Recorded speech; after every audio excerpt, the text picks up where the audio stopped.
What's up, y'all? Kofi Kingston here, and I would love to have a drink with Wrestling on the Rocks, depending on what that drink is, preferably non-alcoholic, you know? How's it going? Tell me why you're Sheamus. Soda. I would love to have a drink with Wrestling on the Rocks. Maple syrup. Bella. I would never have a drink with Wrestling on the Rocks.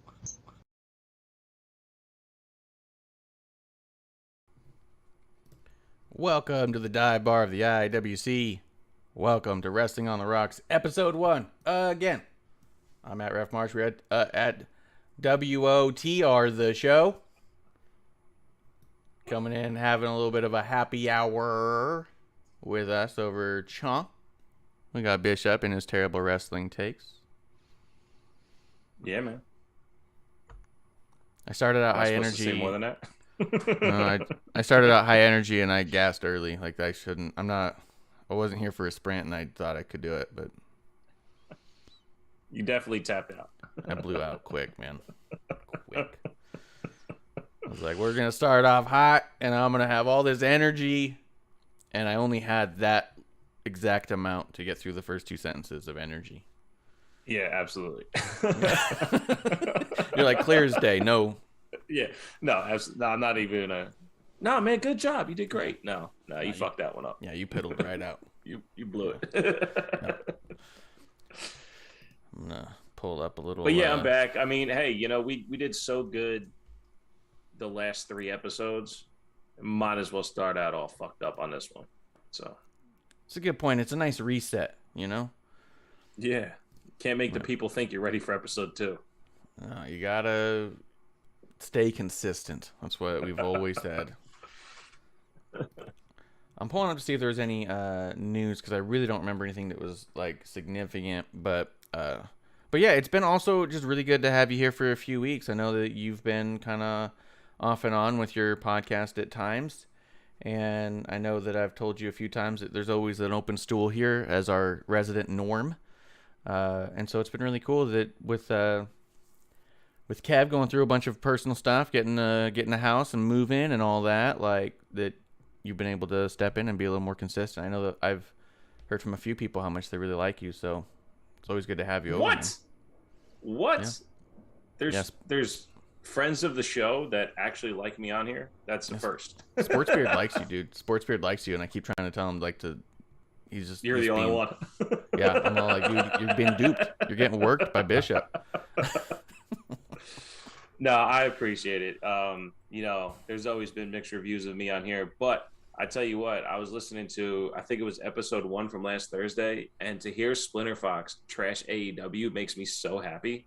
Wasn't it crazy? Because there was an episode 1, I'm not sure if you're familiar, about a year and a half ago, where me and you stayed up way too late, drinking way too much, and it was just a bash Splinter Fox episode because of how much he loved AEW and how much I told him it sucked. I'm just glad he's on my side now. He's come around. It was pretty wild too, because I even said that after we got off the air, like I turned everything off and I turned to producer and I was like, man, he says he doesn't even watch anymore, like that he doesn't watch live at all, and he used to be the one where it's like, oh, here you go, I don't know why you guys don't watch, I love it, right? And then in his defense, he would say, in all fairness, he didn't believe it would last forever. He thought it had a shelf life, but he was enjoying so much of it. For him to, at this point, be all like, this is not even... So there's always been a sect of us that have said, this isn't what we signed up for. This isn't what we were promised. This isn't what we wanted. And then there's been a larger sect, if I'm being honest, what I believe to be a larger sect of their main audience that was very forgiving of that fact and said, oh, you guys hang on to too much. And, oh, shit changes, but for the better. When AEW changes what they say they're going to do, it's for the better. When WWE does it, they're liars and crooks. And you, okay, I get it, right? Totally fine to have that opinion. So for the people who were saying, yes, it's nothing what they said it was going to be, but I love everything that it's become. For those people to start saying, like, this isn't even what it became, like they're starting to be turned off by it. And it's just kind of fascinating. Like, I still think they have a core audience, and I do enjoy, I think, more of it on average than I was previous on average, because it used to be like a single match that I'd be okay, that was cool. Now it's all like, oh, I like this guy, I like this person over here. So it's a little more, but still such a mess that it's all like, I don't always look forward to it by any means. But there's usually little nuggets in there you can get out of it, especially when you just like wrestling in general, to be like, you know what, that was a fun time. So yeah, totally crazy this last week. Yeah, it's very possible that Splinter Fox will be a fan of the old Bishop. I doubt it, but crazier things have happened. But no, he specifically told me he was, because that was his beef with someone else on the show, was that they would just get really mad at him and then started ignoring him. And he said, with you and me, at least, we're going to go back and forth with them, because it is the conversation. It is the sports conversation. It is fuck your Penguins. You know what I mean? Yeah. It's like, fuck your Penguins. My Cowboys are the best. We're winning. You know what I mean? Yeah, that's why I definitely gotta get back on track with my show, because no matter what, on Terrible Wrestling Takes Podcast on all platforms, it still exists. It's not going anywhere.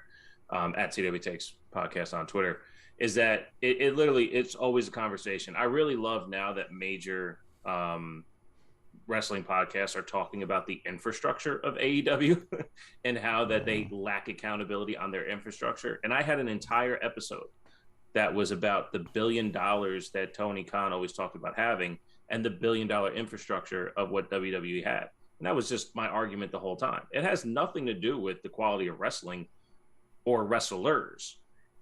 If wrestling sucks on WWE, they will use their infrastructure to make it better. Their training facilities, their teachers, all those different aspects. Even if, perfect example is Jimmy Uso. Too many DUIs, what do? Let's team him up with Roman, put him as close as we can there to help right his ship so he's a proper performer, right? Yeah. And they moved his wife over to his show. It was like, let's keep the family tight. Let's keep the family helping each other. And that's what the infrastructure can allow to help grow your performers and the quality of your show. That's all I was ever saying. There's incredible talent over there. Yeah. There's zero fucking infrastructure, and it's being exposed now. And I'm not saying that I was right. I mean, I'm not saying I was right. Yeah, some things, quote, go without being said. Right.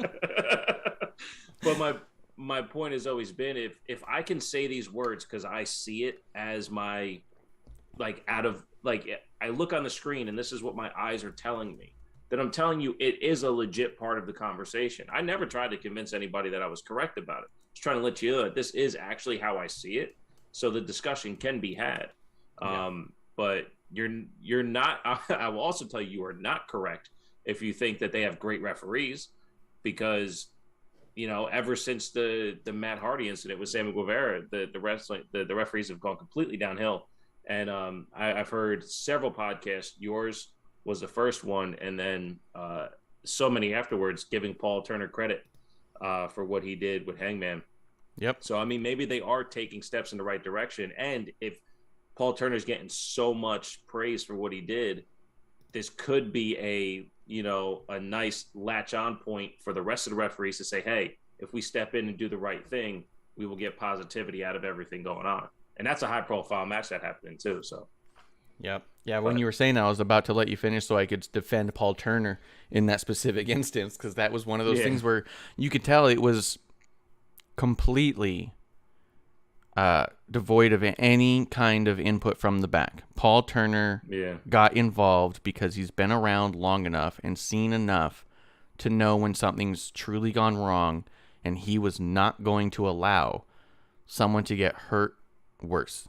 Not while he was in there. And because Miss Amanda James always defended him as what she believes to be the best referee on the thing. And I said, look, I'm not saying he's not. I just haven't seen something that tells me that he is. But seeing that moment, I go, maybe some of these guys are very unlucky that he's not in the ring at the time, because he stepped in between, and you could see him talking to everybody in the ring. He got medical in there immediately. It was like, this is it.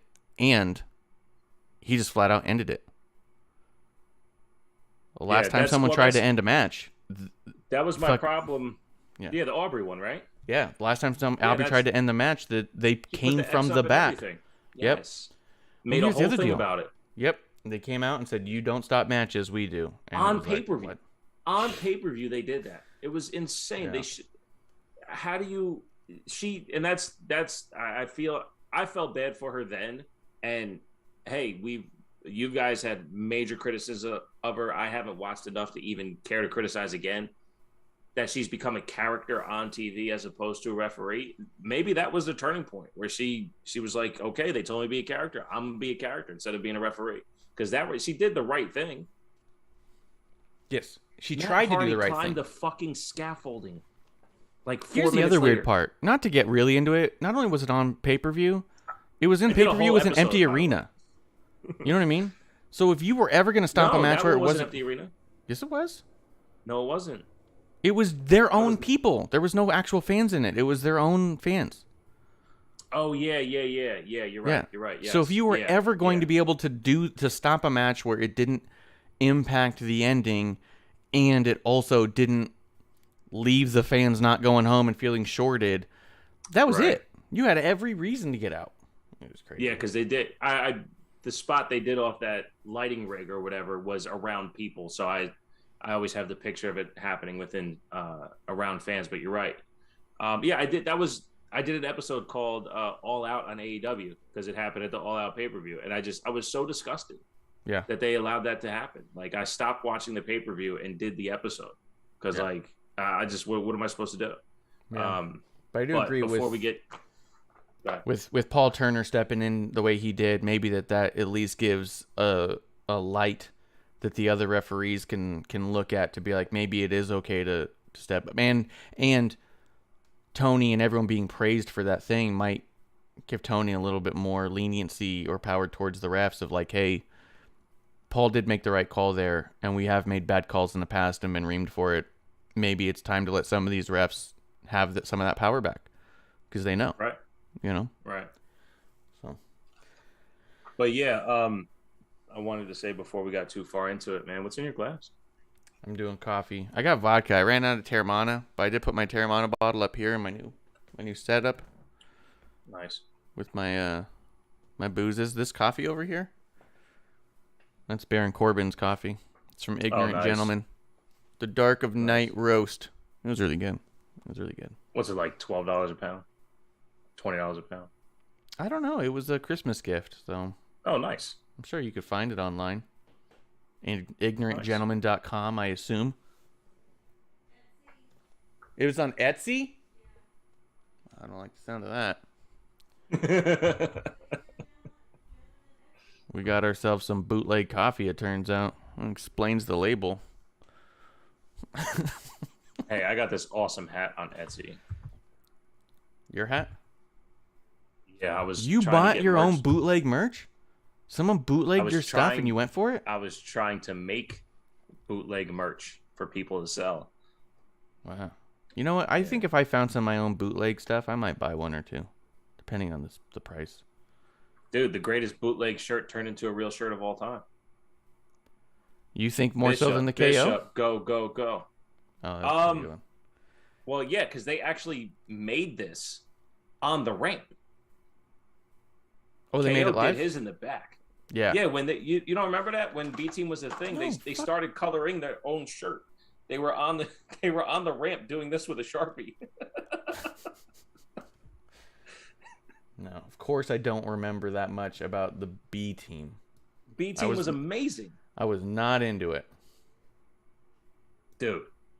Okay, so I was thinking about the B Team because a lot of people are talking about them as well because they think Triple H is going to bring back everyone for no reason. But when I thought about them, I did love them. I thought it was so entertaining.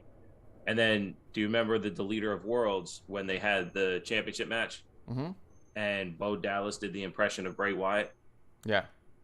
Okay, so that particular artistry of professional wrestling, I think, is how Vince used Bray Wyatt wrong, because I felt like he never fit in with Matt Hardy. But the essence of Bray was enough to get me invested in the B Team. Yeah. And what we're seeing out of Bray now, I don't think is ever going to be tampered with again the way he was in the Deleter of Worlds. I think we're in for something spectacular. Yeah, I wish that... I don't feel like anyone who was involved in the actual creative of Bray...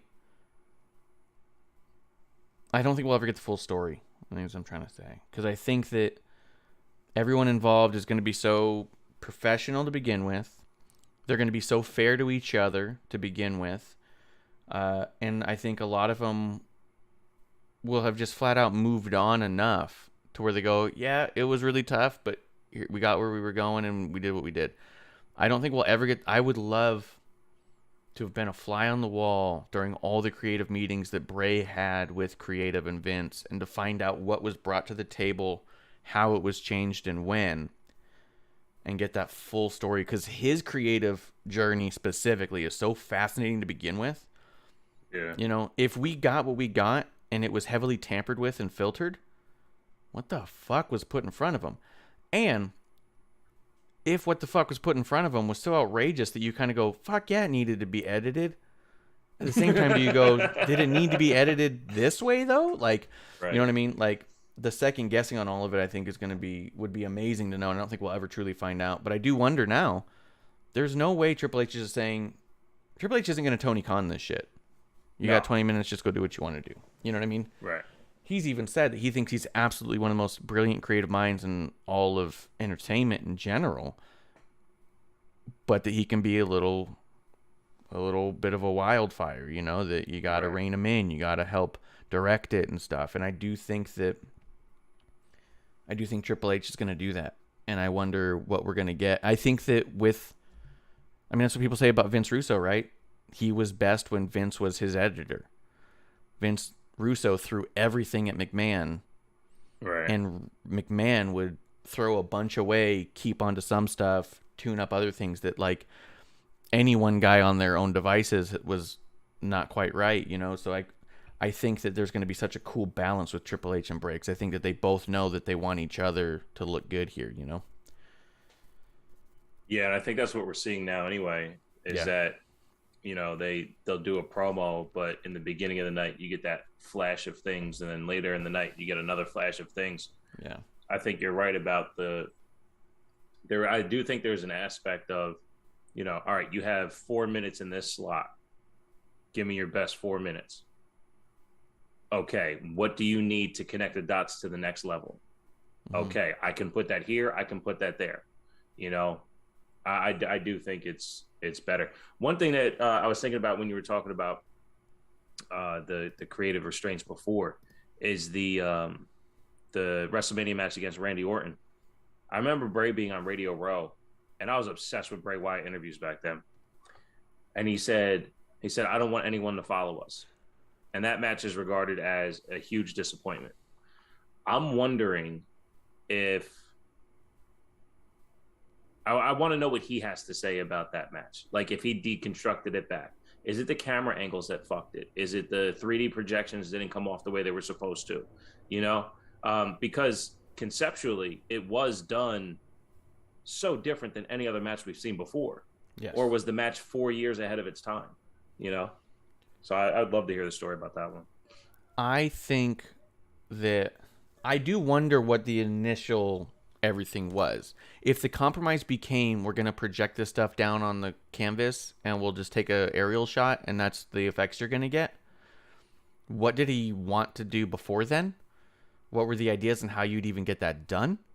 And if that was the compromise, then I would say that would be the compromise that destroyed it. I do think that the projections on the map did not connect in the stadium, and only there was zero connection in stadium. There was a little connection on TV, but there was no wide connection of like, this is cool and doing a thing. I remember when we first saw the first projection, I remember being at home. Oh, wait, which one was that? 30? Yes, I was at home. 32, I think. Yeah, 32. It was Orlando. 33. 33. 33, because that's where Bayley had her first win in her first WrestleMania and win, and she retained, and that was all very peculiar. And Naomi regained her title there too. Yeah. But yeah, I remember watching it and just being like, oh, that's neat. But I didn't go, oh shit. You know what I mean? Yeah. I was like, that's kind of neat. And then they did another one. I was like, is that a bug or what are those, worms or something? Like it was. Yeah. What the fuck's going on? You know. And I think it was during the daylight too. I don't think their match.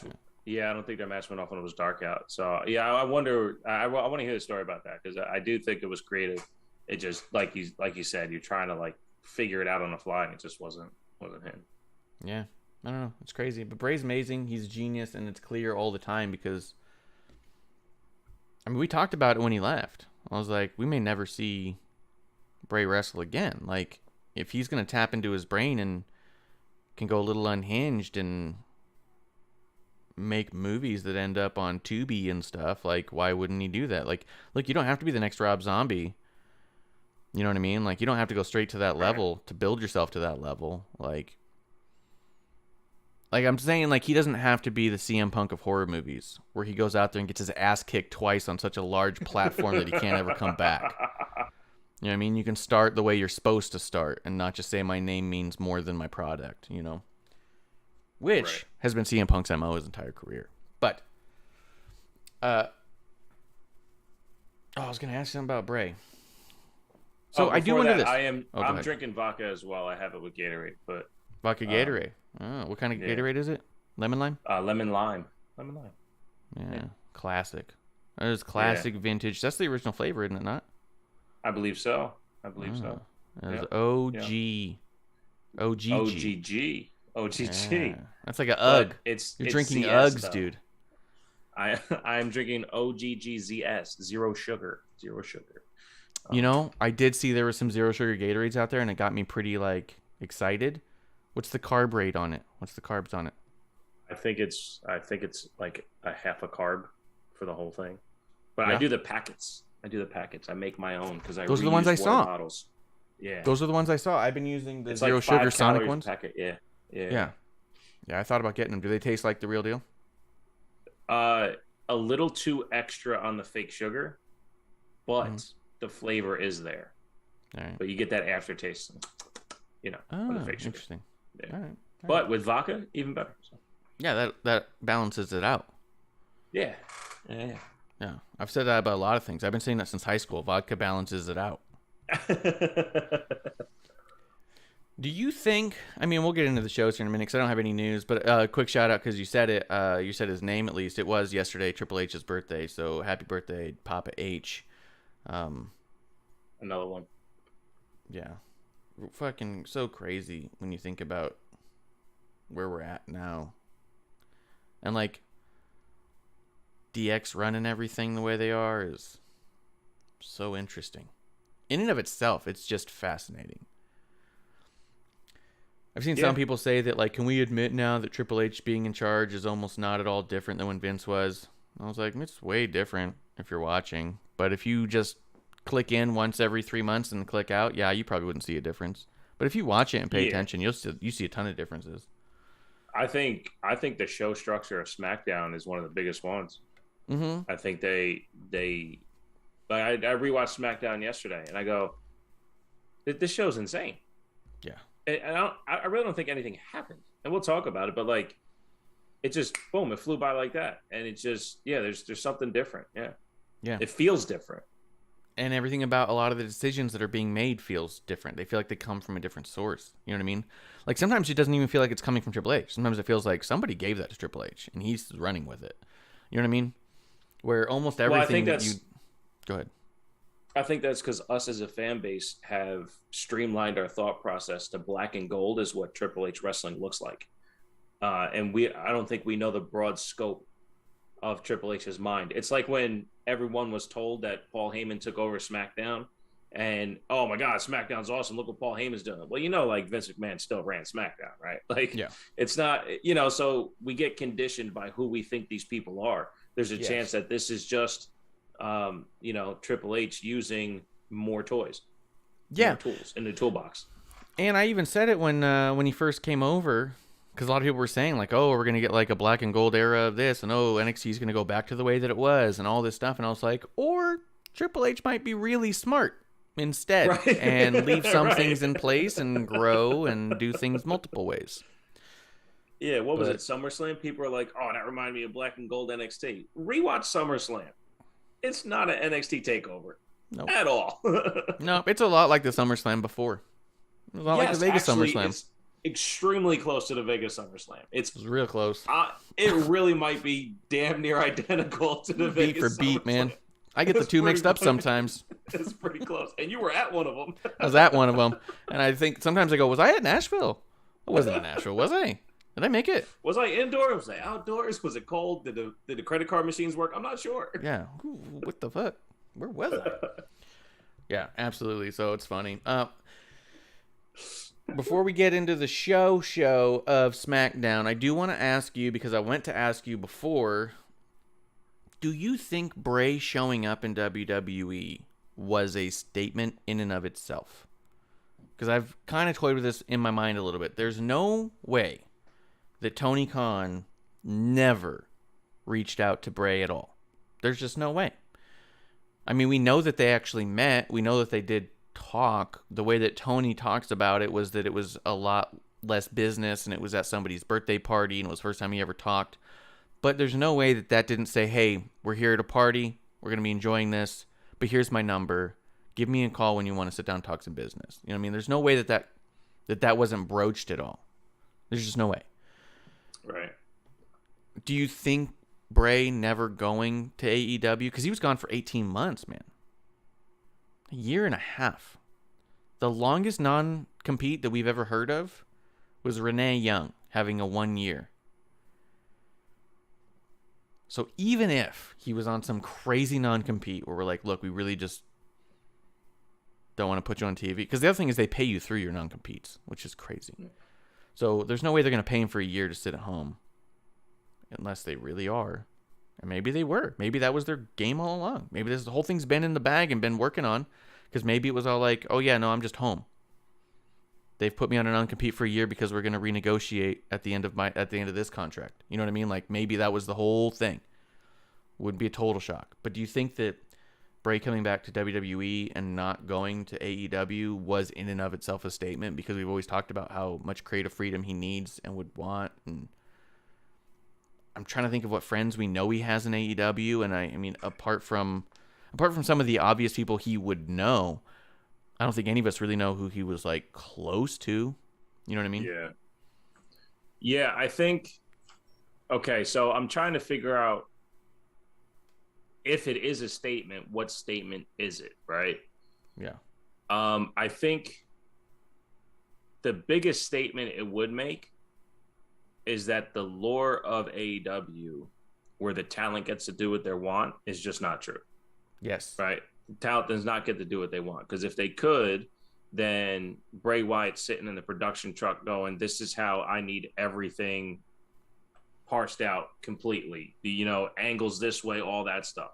Kind of like we were talking about the WrestleMania match. So if it makes a statement, that's statement one. I do think, though, the one thing that's not being talked about, if it is making a statement, is the creative direction in which Triple H is going to take it. Mm-hmm. He's not iron fisting this the way we all presumed Vince McMahon was. He is doing kind of what we've said at the beginning of all of this when I came on. I think it was episode 1, that every piece of talent now feels comfortable because they've been given enough rope. Mm-hmm. And when their rope is done, that's when you hang yourself. Like, you are allowed to go out there and you have enough rope. So if anything, that's probably the biggest note, is that we don't know Bray, we don't know Triple H, we don't know how things are run. If we put all the pieces together, though, the statement that would be made is that Bray is the type of talent that they will give any and all creative latitude to become the wrestler they want to be, the performer they want to be. For instance, I don't think Strowman gets the same latitude, but is more confident with the consistent paycheck and creative direction of WWE as opposed to an AEW. But Strowman's not fucking important right now, and his character work in wrestling is not good. Counter argument with Braun, it's not probably that he's not given as much rope. He doesn't ask for as much rope. Doesn't require? Yeah, he just doesn't need it. Okay. He prefers the collaboration and the direction, where so Bray that's prefers what less. I'm curious. That's what I'm curious about this. If it makes a statement, because I want to give an honest answer, because I do think it is like the biggest fuck you to AEW, right? But I think there's a little bit of a fuck you. But I don't think that's why I think the statement is AEW isn't openly creative the way WWE could.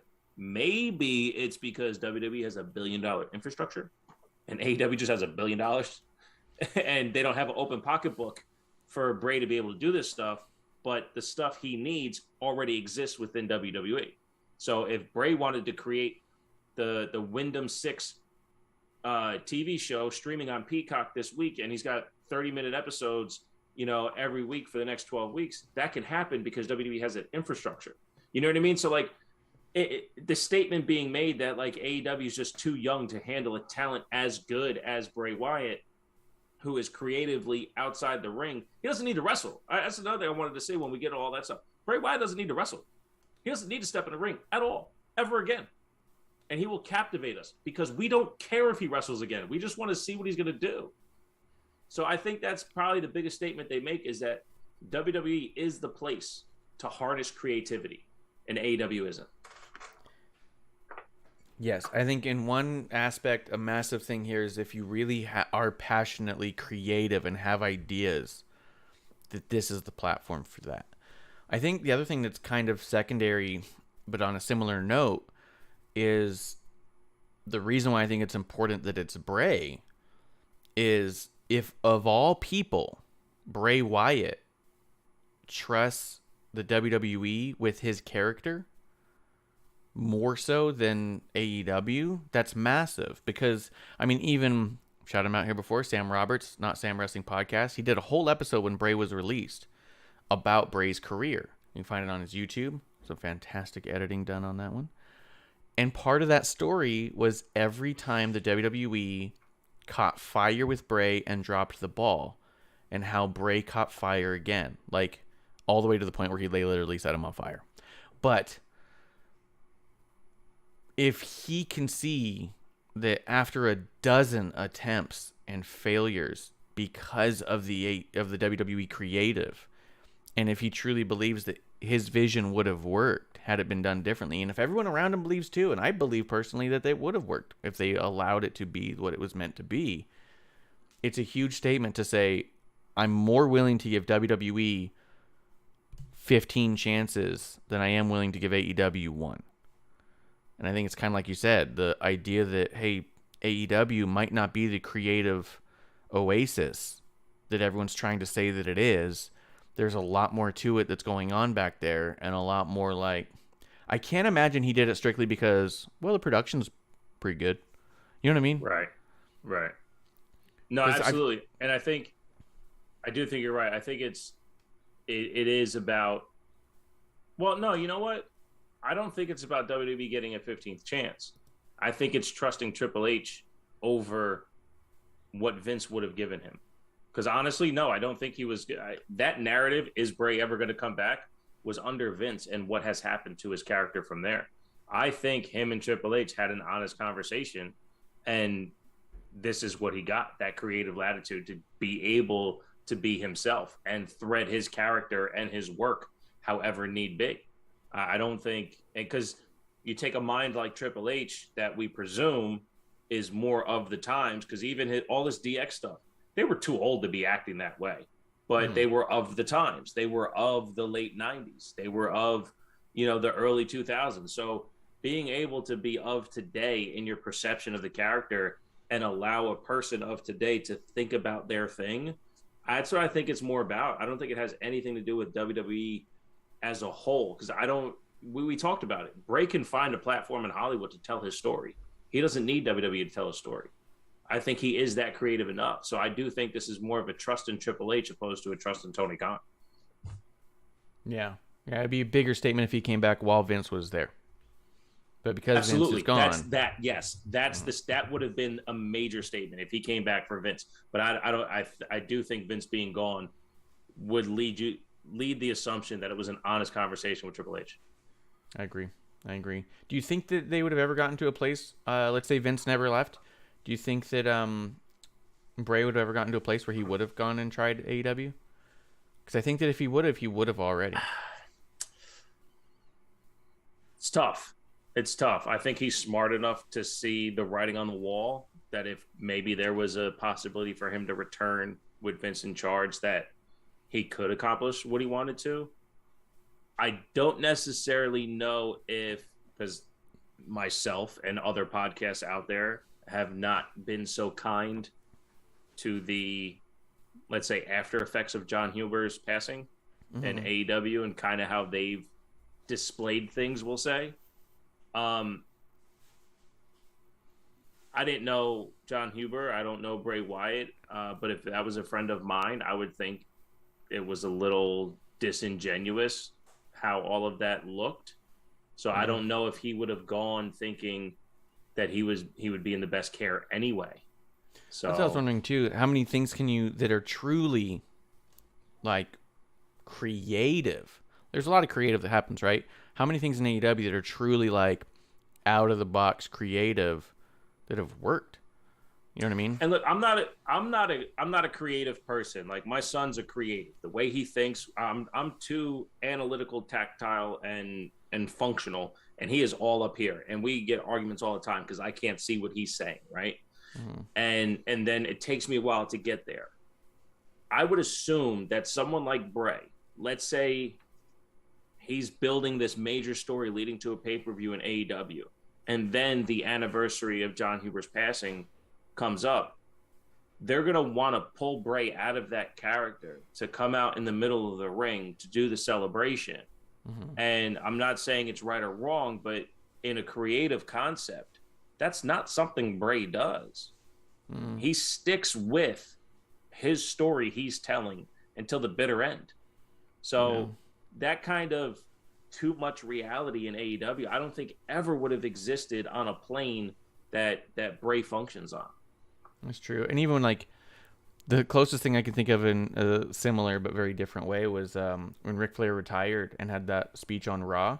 They waited for after the cameras to cut for Undertaker to come out and give his respects, but he did it in character, did the intro, did the knee, and then slowly walked back to the back to show the respect there. But hey, it can't be televised. It can't be on Stone Cold here. and Owen Hart. Yeah. When Owen Hart passed, everyone gave their emotional and everything, and Stone Cold today will tell you how close him and Owen were and the respect they had for each other, and he'll tell you all kinds of Owen stories. He absolutely loved the guy and all that shit. But the night after he passed in the ring, the last 30 seconds of that Raw is the glass breaking, Stone Cold coming out, grabbing 2 beers, smacking them together, drinking them, and walking out because he couldn't break the character to show the respect. Yeah, I think he points upwards, but I think that's it. Yeah, but yeah, something like that. Yeah. So that's that kind of thing in AEW. They don't hold sacred. It's too many. And look, again, if you guys love it, you love it, whatever. But it's too many individuals wrestling. It's not character work. It's not creative freedom. Yeah. And for right or wrong, right? So, I mean, that was definitely a different era. And the kayfabe, we can say nowadays, we're much smarter. We're much more accepting. We're much more forgiving. But there's a massive part of Bray that is one of the true final kayfabe guys. Like, he still holds a lot of that true to him and his character. Like, we talked about it last week. I think it was episode 1 where he cuts that promo and we're like, was he in character or was he not? And you're like, I thought he was till I realized he wasn't. You know what I mean? And it's like, and then you see this SmackDown and he cuts his promo here in the back and he goes, hey, I didn't get to finish what I was saying. And he goes, this is what I was saying. And you go, oh, that was absolutely a setup for this. Yeah. Like, but it was, like you said, that blurred line where I do feel like he was genuine in how he felt, but he wasn't out of character. Right. You know? Right. He's so brilliant, man. He's incredible. And the show did start off, SmackDown, the show being with a Bray Wyatt vignette. You know, his return, he's going to be talking, we're getting more stuff. And it does start out, though, with the Brawling Brutes going to the ring because Sheamus is going to fight Solo Sikoa. And that match happened. Yeah, like 10 more times, right? Can we get that 10 more times? Yeah, Sheamus is so fucking good. Like, I'm not trying to take away from anything anybody else did there, but, like, Sheamus, every time he goes out there, he just absolutely crushes it on such a high level. Like, he is so fucking good. Like, I get really annoyed at this point when I hear people be like, I don't know, Sheamus doesn't do it for me. I don't know, Sheamus is pretty boring. And I'm all like, you're not watching. Right. You're like, what are you talking about? Like, or people just being like, yeah, I don't get the whole Sheamus thing. When he comes on, I don't even watch. I was like, that's why you don't get it. That's why you don't get it. That's all there is to it. When I first got back into it, Sheamus got thrown through a table. It was I think it was before Survivor Series or whatever, to go film Ninja Turtles or whatever. So I was like, all right, well, I guess I don't get to watch Sheamus. Whatever, he looks fucking dumb anyway. And then he comes back, and it's the Respect the Hawk, or it's the Sheamus 515. Yeah. Like, I got to watch all of that. And over the last 7 years, what has he done besides reinvent himself, maintain being himself? But from the Brawling Brutes to the Bar to everything, man. He just, he's so easy to like. And he's incredibly talented and athletic for a guy in his mid-40s. Early to mid-40s. So I think he's 43, pushing 44. But man, I love him. And look, we met on an elevator. I didn't ask him for an autograph or a picture because he was eating a TV dinner, and it was 1:00 in the morning. So I'm a mark, but I'm not an asshole. You know what I mean? Yeah. Had a great conversation with him, and he's just loves performing for us. So shut the fuck up and watch him. Yeah. He's putting it all out there. He was one of the guys who nearly lost his career, and people don't talk about that enough.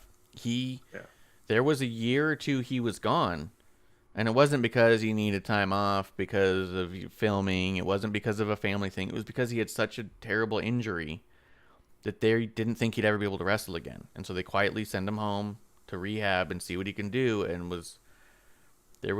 up until his return, it was always the conversation of, will he ever wrestle again?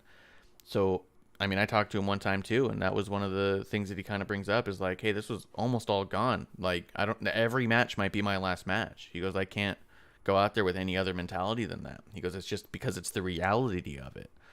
So I'm not going to go out there and call it in, you know? And it's just like, fuck, dude. Like, some people would definitely call in their last match. You know what I mean? Right. And then the match itself was amazing. Everything going on with Sammy, the Usos, Solo is perfection. They take Sheamus and they put his arm up in that chair. They do kind of a concerto style smashing of the arm on the stairs with 2 chairs. It was a lot, but Yeah. it looked fucking great and brutal. I don't know why they did that to Sheamus just in the non-kayfabe sense. I wonder if he does have an injury he needs to nurse, but if so, that match was fucking crazy good. I wonder if he is going to go film something. That'd be cool. So I don't know what it is that, but I will say that I don't understand how he could come back from that soon. Like, Right. he's going to need to be gone for a while. Yeah, I saw a reputable Twitter account that I trust retweet something from somebody I don't trust saying, "Oh, I didn't know Sheamus was getting married. Congratulations." So maybe that's what's happening. But some dirt sheet is reporting reasons why Sheamus isn't on TV.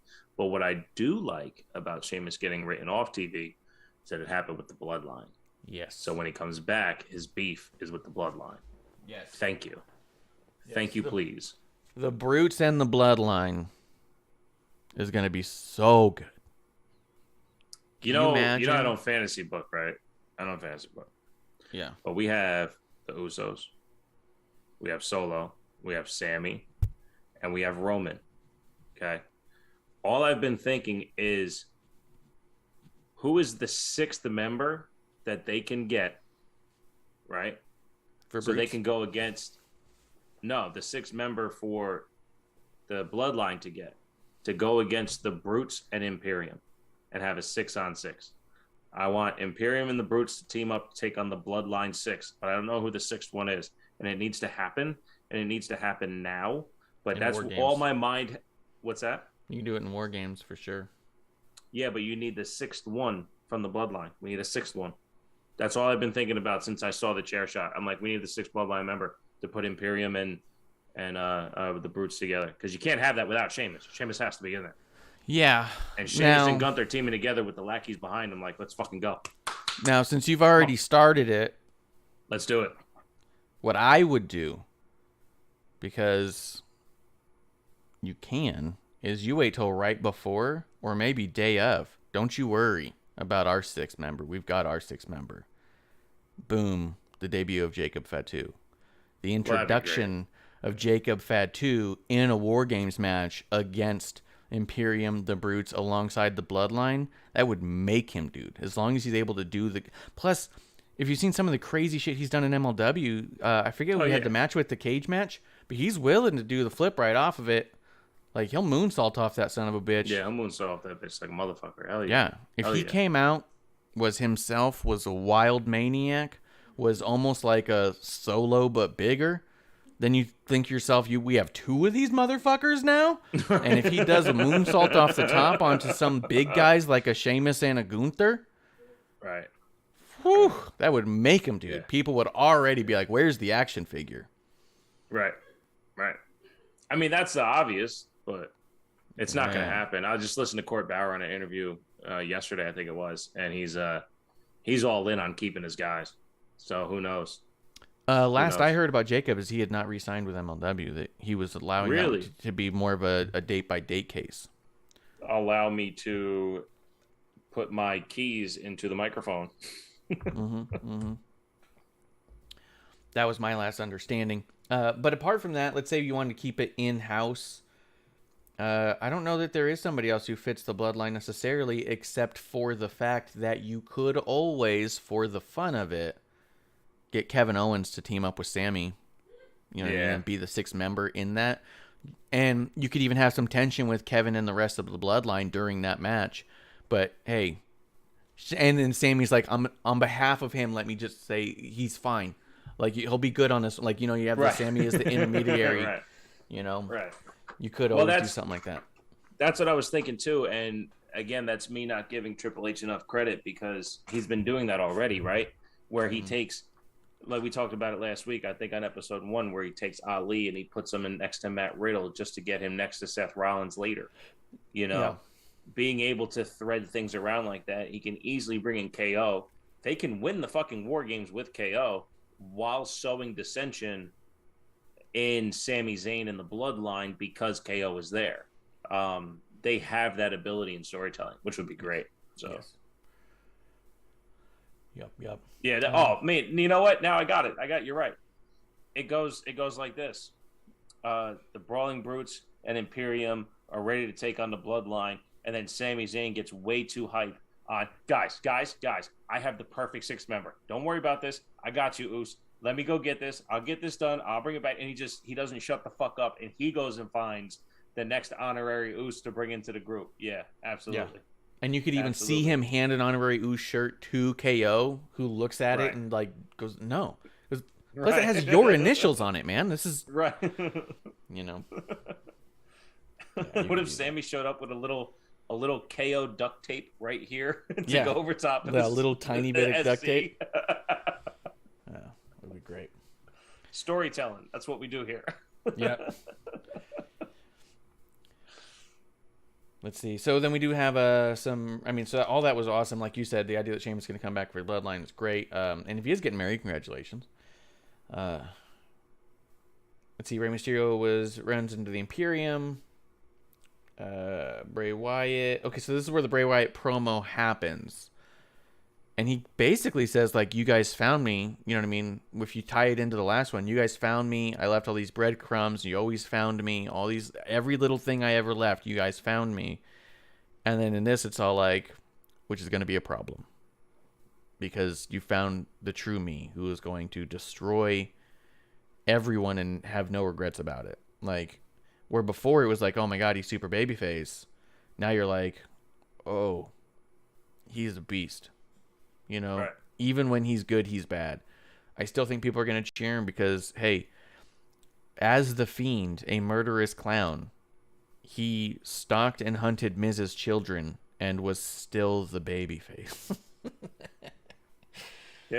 But go ahead. He did no wrong. No. And it's because it's good. That's my issue. And it's like even if he fucks up, it's like when he got lit on fire, we weren't like, oh man, like how you gonna light him up? The story went to him getting lit on fire. And I remember me and you, because we did WrestleMania watch along for that, we're like, but how is he gonna come back from being lit on fire? Mm-hmm. You know, and then the metamorphosis of the shedding of the skin and all this, like the beauty in how he tells these fucking stories is like, this is just so fucking good. I don't care what happens. And that's just, that's how it is. And he's not a cheer the babyface, boo the heel. This is the story and take it. And maybe that's why it was so hard that the other WrestleMania match with Randy Orton, that the story didn't hit. But since The Fiend and Funhouse, the stories hit the whole time. He can do whatever the fuck he wants. You know, it just tell us the story, man. Tell us the story. And then we'll just go, you know what? That fucking story was awesome. You know what's weird about the Randy and Bray story, when you really break it down, like different from all the other Bray stories, is it was almost just two basic wrestling story. It was, we're going to beat this guy down. He joins us because he can't beat us. He turns his back on us. We're surprised. He says, yeah, if you can't beat him, join him, but I'll get to your weakness. And then he takes the title off of the bad guy and walks away. It's very 101 wrestling story. You know what I mean? When you're outnumbered. Right. Did I wonder if for us as fans, it was hard to digest because it's all like, no, we're used to way more complex, deep-rooted stuff coming out of these two guys specifically. For these two guys specifically to have a basic storyline is very weird. You know? That's why the beginning of what they did with The Fiend was fucking amazing. How Randy Orton kept like turning darker. And he had that fucking promo within the TV and shit where he's looking at himself talking and all that stuff. Like they did some incredible stuff with the possession, and that's why he had to light The Fiend on fire, and they rushed the WrestleMania match that time. So, you know, that's again the point of coming back now, is being able to tell this long-winded story where, to your point, I love you guys. Thank you for bringing me back. I'm so glad I'm here. It's amazing to be on this stage. The Wyndham voice, right? Into the Fiend of it all, so to speak. Yeah, that I'm just a servant now. I go where the circle takes me. Remember, I wasn't a good guy when I left. I was a murder clown when I left. Like, that's what he basically told us. Is like, hey, you guys wanted me back. Just remember, I was out for souls, man. I created a void to put John Cena in, so we never saw him again. Like, this is. Yeah. Remember what I did? You don't remember? Okay, this is what I did, and now I'm following the circle to get there. So he's the best. He's the absolute best. I'm a little confused by I go where the circle takes me, just as a line in and of itself, because the circle takes you nowhere.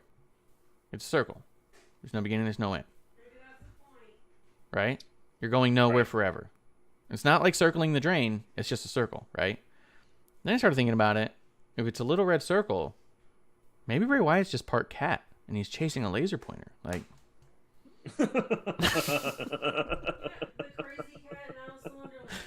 the Cheshire Cat from Alice in Wonderland, chasing the old laser pointer from the Mad Hatter. Well, the rabbit had to go down the hole, and here we are. Yeah, the rabbit went down there. You found the Cheshire Cat chasing the laser pointer. Here we go. And who had a big, crazy, scary smile like the Cheshire Cat? The Fiend. Oh, you can't see. I don't want to move it. I'll knock it over. But it's back there. I promise. Yeah. And Alexa's Alice. She was dressed up as Alice in the one. Here we go. Here we go. Panning over. Boom. There it is. See? Yeah. The other way. There you go. There you go. This is difficult. Fucking cameras. You'll never tell. Yeah, it's tough. It's tough. If you're listening on podcast That's why platform, I always swivel the wrong way to get the words in. Yeah. Because I'm looking at it on this side. Yeah. So we're just idiots. Yeah, I'm super excited. Yeah. And just because it doesn't have to be necessarily in chronological orders, we're kind of diving through it all. They did show later on a little clip of the Bray stuff. He said some creepy shit. I don't remember what it all was, and it was. I always find it strange and funny to me that they play the video of Bray, and it's always like so garbled and so hard to understand. And then the next week they play it, and it's so crisp and easy to hear. And I'm like, just do that, you know? But and I'm done. Just on the Bray point specifically, I'm done listening to other wrestling podcasts. I used to listen to them all the time. We have a great community of wrestling fans that have podcasts, and that's, you know, how we all met and everything. But I'm done listening to all your guys' shows, because if it's not the person hosting that's doing the digging, they're reading some shit of someone else doing the digging. Mm-hmm. WWE trademarked Uncle Howdy or whatever the fuck it is. So that's who this fucking hat character that said Howdy is. So that's Bray's new gimmick, and it's part of the Wyndham. Shut the fuck up and watch, man. People are going way too far in the weeds because they want to figure this shit out. Let Bray tell this fucking story. I don't care what the character's name is, because they will tell me. If not next week, the fucking week after. The trademark one is the weirdest one to me. And I mean that in regards of like every single outlet that tries to report on trademarks is the weirdest shit to me. Even if you go back and like read up old newsletters and observers and shit. Not that I've gone through them all, so quote me all you want, but I don't recall him talking very much, if ever, about trademark stuff. He would talk about rumors of things. I believe they're going to call this person that, and I think this person might come in under this. But most of the time it was an after the fact. This guy showed up. It looks like they're doing this. But they never were like, hey, this trademark happened, and so we think it's going to be this. Even when Doink first showed up, I was listening to old Arezzi podcast, you know, partner on his show, Pro Wrestling Spotlight. Check it out. And Doink shows up, and he goes, they're simply calling this guy the Clown. He goes, we know it to be Matt Bourne, who we've seen in the past, you know, and this character and that. And they're like, but they're simply calling him the Clown. He goes, I wonder what that's going to look like. They didn't go, it seems like they've trademarked the name Doink. The Doink the Clown. That's a great clown name. Yeah, I believe we'll be getting Doink the Clown soon. It was they're calling him the Clown. This is who the performer is. If you liked him before, this is what they've done to him. You know, they had a lot of negative to say about it, but it was there, and they weren't trying to be like, this is the trademark. The trademark one to me is the absolute weirdest, especially when you go down the rabbit hole of it all. And remember, they trademarked the one name for Gunther, and then they didn't use it. But for like a week and a half, it was all people were tweeting about was how this was a horrible thing and how it was terrible and how it was fucking racist and Nazis. And you're like, it was a trademark that happened that they never moved forward with. Like, so what, kind of? You know what I mean? Right. Like, was it a Right. name that they didn't equate right away? Did they trademark it and then Google it and say, oh, well, we just won't use the full name? Like, there's so much innocent that could happen there that the fact that they didn't move through with it is stupid. And then they wanted to get like 2 weeks worth of content of like, can you believe how dumb that department is that they didn't even Google it first? Right. Right. Or how fast moving is at the department they don't have time to Google everything. They get a name down, they write it down, they trademark it, and then they do their due diligence after the fact, because trademarks don't happen overnight. I think they should trademark TONIKANN. Yeah. Just to do it. Yeah. Just to do it. Don't use it. Just do it. Yeah. Why They not? should start trademarking all sorts of weird shit. Fuck Just yeah. why? I would. If I was sitting in there in the trademark office, I would be like finding out, well, hey, can I have part of my budget to trademark things to just make people talk about nothing for a while? Yeah. Yeah. They should trademark wrestling's observers Yeah. news letter. That's what why not? Just put Z's at the end of each one. Trademark that shit and see what happens. There was a So jobber they fucking used once. stupid, They man. gave him the last name Meltzer, I think. I think it was Dan Yeah, Meltzer or I some remember shit that. like that. Yeah. Yeah, it was so fucking funny. But yeah, the trademark things are so stupid. But yeah, so they do this video package later on. Got all the garble, and then yeah, there's this side view that looks, from the angle we got, it looked a lot like the mask, but more prosthetic on a face look. Almost Look like like the guy from Jeepers Creepers.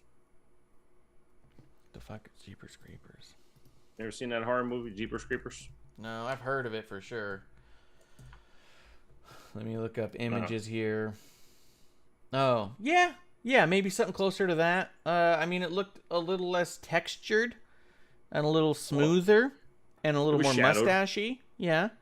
So, but yeah, I think we might be getting something closer to that. Is what it looks like. That, And but Sam Elliott. yes, Big ol'- exactly. That, but Sam Elliott. And then he goes, howdy. Yeah. I don't know. I couldn't say without a shadow of a doubt, listening to the voice, that definitively is a Bray Wyatt character. I will say it's going to be involved with Bray Wyatt. That's not a doubt at all. But if we do fantasy book a little bit, and if you do say things like you said, where you're like, Bray never has to wrestle again. Why would I watch a wrestling show to have people wrestle? That's what you sound like. Am I wrong? No, not really. But you could bring back a Bo Dallas or a somebody to be a part of a larger group, or even an Eric Rowan. You could bring back and have him do something with him, and have it. You know, you can have Bray with minions who are doing a lot of the dirty work, and maybe Bray wrestles 4 times a year, and the rest of the time you're having to get through all of his monsters who most people can't get through. You know what I mean? Yeah, I had fantasy booked the Royal Rumble that Triple H won as Bray Wyatt, Luke Harper, Eric Rowan, that Braun Strowman, the Wyatt family were like of the last 10 left. Mm-hmm. And the 3 of them would eliminate everyone, and then they would walk over the ropes, and Bray Wyatt would sit in the middle and win the title. Yeah. Like, that type of impact is what I thought that Bray had back then. And that's, that's pre-Fiend shit right there. That's how strong his character work has always been. If they can build to some shit like that, and at Royal Rumble, Roman's forced to put one of the titles up in the Rumble, how awesome would that be? The Wyndham 6 at the end, just sitting there, and then Bray's like, now you walk out. Now you walk out. That'd be fucking amazing. So you're welcome, people. Fantasy booking. What if he even did it like a pastor style, where he just walks over to them and kind of pushes on their forehead, and then they turn around and like each one of them individually, boom, boom, like he's blessing them on their way out, like. Right, and Bray, his first match would be the Royal Rumble. He comes in at 30, doesn't touch anyone, and wins the fucking title.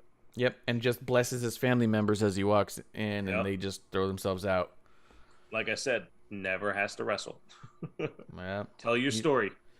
He can be more impactful by making you wait to begin with,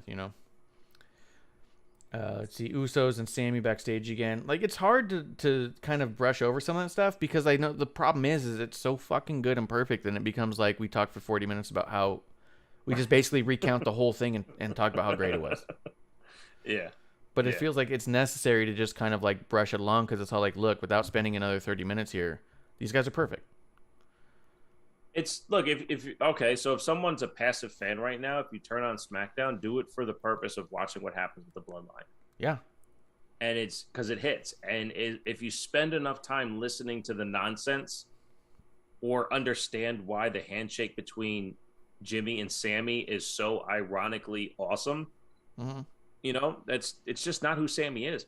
Actually, speaking of the B Team shirt, I went through the attic and I had a whole tote full of wrestling shirts. One of them is the Underdog from the Underground Sammy shirt. The ska singing and dancing fun guy is not hip Bloodline, you know, yelling yeet through a microphone cool guy Sammy. It's a completely different person, you know. Even the way he says my dog. Yeah, my dog. You're the biggest number 2, my dog. Right.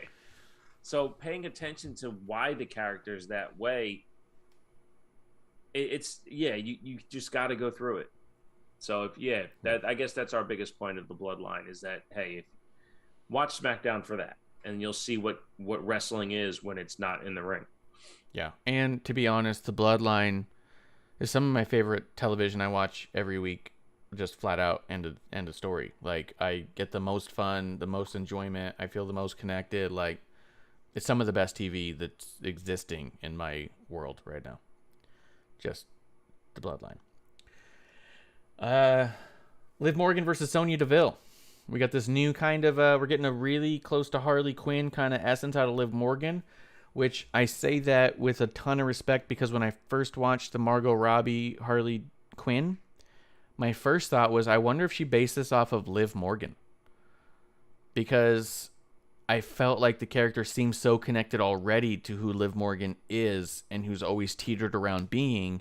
And when you see Liv Morgan outside of the walls of SmackDown and Raw, when you see her in interviews and you see her do backstage things, she's much closer to the Margot Robbie Harley Quinn than she is to who she is in the ring most of the time. And so to see this kind of leaking over feels like an amped up version of Liv, which also happens to coincide with a similar character in Harley Quinn, which allows her something evil to tap into as well, right? How do you turn yourself up to 11 and then add some? Well, me turned up to 11 is actually really close to this evil character over here, this maniacal character. If I tapped into that and added it to me, match made in heaven is what it feels like. She's got rid of the tears, but she has like almost little clown lines now that are a little jagged, which I'm digging that look. And this version of Liv seems to be laughing at pain. And I feel like that we saw that transmorph happen during the Ronda match, where she started to laugh at being in so much pain that she knew she was about to black out. Like, this is it. I'm done, but I'm not out. But I'll see you later. You know what I mean? Like, she's not no-selling anything, but she's selling it definitely in a different way, half the stuff. She's getting to a certain point where now there's so much pain that this is getting fun now. Pretty interesting. Yeah, the register. Yes. The register of pain is in laughter. It's not in agony.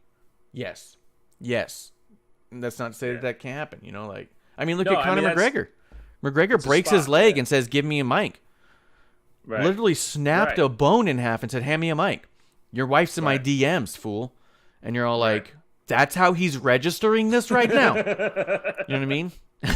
It's something that really drew me to Stone Cold's podcast is how you, like, the way he would break down how matches flowed. He talked about registering. It's not necessarily selling. You have to let the audience know that you felt it. And then what did that feeling do to you is the selling. Do you feel the punch? Cool. Now, the way he would sell is that I used to say Stone Cold sells like a 5-year-old throwing a tantrum, right? He would get hit in the face and then he would kick his feet off the ground like this. Yeah. You know? But it fucking hurt, right? And we all know what that's like where, you know, old school, you'd step on a Lego. Not today. Lego's a little softer, but like, you know, you bump your shit or you step on something, you're like, But anyway, I think Liv registering the pain as laughter and then her sell is the pass out, I do think is great. But we as fans have to recognize that she's not no selling. She's registering, this fucking hurts. Oh, this hurts, and I love it. Yeah. The only thing I hate about it is that the commentators keep saying Liv is getting more extreme. She lost the Extreme Rules match. She's not extreme. We know that because we watched her be extreme, or they're saying this is a more extreme version. We watched Liv at extreme, and it doesn't work. So the fact that they keep using extreme is really bothering me. But we talked about this again on episode 1. Liv away from the title and being a character for the audience is a more... You can gravitate to her more that way than you can with her talking about the title. Yeah. I think that the idea of losing an Extreme Rules match doesn't make you not extreme. It's also, in this regard, it's her origin. She wasn't extreme enough to win there. But she's getting more extreme as she goes. Like, she delved into extreme. I just want to hear a different word. Yeah. I just want to hear a different word. That's all. It can honestly be an exact synonym for extreme. Just keep saying extreme. It's like, come on. Yeah. Yeah. It's almost like they're going to try and come out with an Extreme Live shirt. And you go, oh, that's why. Right. Yeah. It did end in a double count out. I want to know what you feel like Sonya's been in the ring. We saw her in NXT for a match. It hurts. It hurts. I was a huge Sonya fan during the pandemic. Unfortunate circumstances happened. And when she came back, her character work was amazing. But she was getting so much better without a fucking crowd during the Thunderdome. Or actually, it was Performance Center because she wasn't in the Thunderdome. Mm-hmm. Without the crowd, she was doing awesome. They built to that hair versus hair match, which turned into Loser Leaves Town. Her and Mandy built to that, and I still remember that because it was investable. And she was performing great. For some reason, her in-ring it's not there. And she's losing a bit of her character. Yep. I think she gets really nervous. Yeah, I think she gets real nervous in front of people. Because it feels like she second guesses her steps. Like she's trying too hard to remember stuff. Nothing seems to be coming natural. Yes. It's not that she can't. It's not that she, doesn't want to. It's that she's trying to remember instead of just doing. Yeah. And I feel like nothing comes easy for her. And I don't think there's anything wrong with that. I mean, John Cena will go on record and say that he had to work twice as hard as everyone else, not to be twice as better, but to be just as good. Like, that it did not come easy for him or natural to him, and every movement was awkward, and it took a long time for him to get to where it was smooth. And I feel like that's what we're seeing with Sonya. She has to work harder than everybody else to look a little clunky. Yeah, I feel a little bummed by it too, because I think that she's got so much to provide, and it's just always a little off. And you know what she's got, so every time she comes out, you go, you know what, this could be great, and then you watch it and you just kind of go like, why isn't this working? And it's like at a certain point you have to start saying it's the same factor that's not working. And yeah, I think she's in her own head too much. I think she should relax. And I mean, and at the same point, what the fuck do I know? Nobody. Right. Honestly, I did tell you this though. I loved her appearance and maybe lack of thinking when she was in NXT. Yes. Not last week, the week before. Yeah, when she was with Toxic Attraction, I go, oh, this can be something. Mm-hmm. This looks good. Yeah. She looked very comfortable there. But then she had the match, and the match was not great. Because she had the match with, I believe it was Alba Fire. And so it was all like, yeah, in those other moments, she was like, yeah, I mean, it's just such a weird start and stop stutter kind of deal. I wonder if that's the case then, that she's been pulled in so many different directions since I don't remember the exact moment, but since she stopped being a figurehead, she hasn't had something consistent to latch onto. I wonder if that's the case. Yeah, could be for sure. But I'm wishing her the best. I think she's awesome, and I want to see more and better. Let's see. Braun Strowman calls out Omos to do a nose to chest standoff. Dude, how fucking big is Omos? Big. Like, you always think he looks really big, and they always put him against smaller people, and then you see him against Bobby, and you go, that's crazy, man. He makes Bobby look small. But in this one, I was like, oh my God. Like, Yeah. To make Braun Strowman look small, that's and did, pretty dude. good. He made Braun Strowman look small. Yeah. And then he had a hard time pushing him, but they did it anyways, and it was what it was. And yeah, I'm over the camera angles. I don't need you to put the camera at almost his feet to tell me that he's massive. Like, when he comes out and they got the camera shooting straight up, like, I'm good. You know. To be honest, I think it pulls away. The more I see that shot, the smaller I think that he actually is, because I feel like it's compensating in a crazy way. Where I think that every time they do just a straight-on shot and you see the people around him, you go, oh my God, he towers over them. But when you do the foot thing, you just go like, yeah, everyone looks like that when you have a camera like that. Right. You know what I mean? Like, you know what I mean? I think that if they honestly shot him from the side, or even honestly shot their actual angle instead of kneeling, if they just shot their actual angle a little bit tilted, you'd be like, man, they got to tilt their camera up to catch him in the shot. That's crazy. But when you're like laying on the ground doing it, it just looks so forced that you go, is he not that tall? And when I met him, I didn't think he was that tall. Almost? I wasn't impressed. Yeah, I wasn't impressed by his height. I saw him in the same hotel that I saw Sheamus in, and his height really didn't impress me. Like, excuse me, my old basketball coach is a great friend of mine to this day. He's 6'5", and he always makes me feel small. And almost, he made me feel like just as small. I know he's bigger than 6'5", but it just, I didn't feel like, fuck, man, god damn, he's huge. Not at all. Yeah. But they're doing a good job now, showing us how big he is.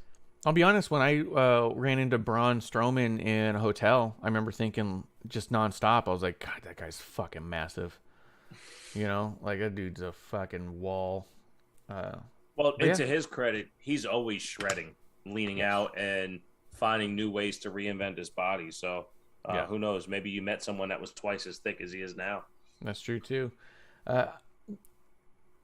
I think that this is a really cool visual, and I have every bit of anticipation that this match will not be good. I just can't imagine it's going to be good. Correct. Blue Boyd's in the chat. Who's the opposite of Gargano? Who was he? Almost. Oh, okay. Almost for sure. There's no doubt about it. Because Almost gets in the ring, and you look at him and you go, God damn, he's so big. Every time Gargano gets in the ring, no matter who he's standing next to, you go, God, he's so small. You know? Yeah. Like, you're wowed in a whole other way. You know what I mean? Like, this is impressive. The other one's disappointing. Like, Gargano, they need to shoot from the ground up. Fuck. Gargano, they need to shoot. Yeah, just in the full pasture. Stop. Just shoot him into space.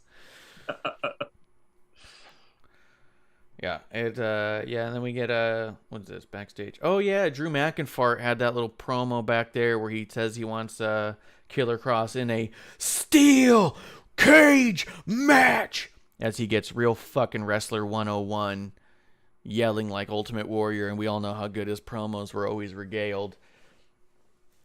He's trying so fucking hard, dude. Just relax. But I mean, that's kind of his MO. Yep. All right, what else? Yeah. I'm wondering if that match is like I like Cross so bad. Like, I like him a lot. I don't know if this is helping anybody. All right, so we got Damage Control versus Raquel Rodriguez and Shotzi for the Women's Tag Team Championship match. I'm trying to remember this match. I'm looking through it. I tell you what, I watched it twice and I still don't remember it. I think we have a Damage Control oversaturation. You shut your damn mouth. Listen, I'm not saying I don't enjoy them, because every time I see them at the beginning, I'm like, it's Sonya style. It's not as bad, but it's Sonya style. You see Damage Control? Okay, here we go. This is what we got. What do we get? Wait a second. How can these three women be this talented and it feel like nothing's happening? Yeah. I also think that as much as people want to talk about how good Black and Gold was and how, he's bringing all these NXT people back, I think one of the biggest handicaps we're seeing right now is Triple H putting black and gold talent with black and gold talent because it's let's run it through again, and it's not a let's get better now. It's this feels constantly like sparring. It feels constantly like training. None of it looks like a match. Candice and Io were the worst about it last week in a disappointing fashion because of how good they both are. Literally, they were doing the kinds of motions you see in training where the people don't touch each other. They're just practice falling. Right.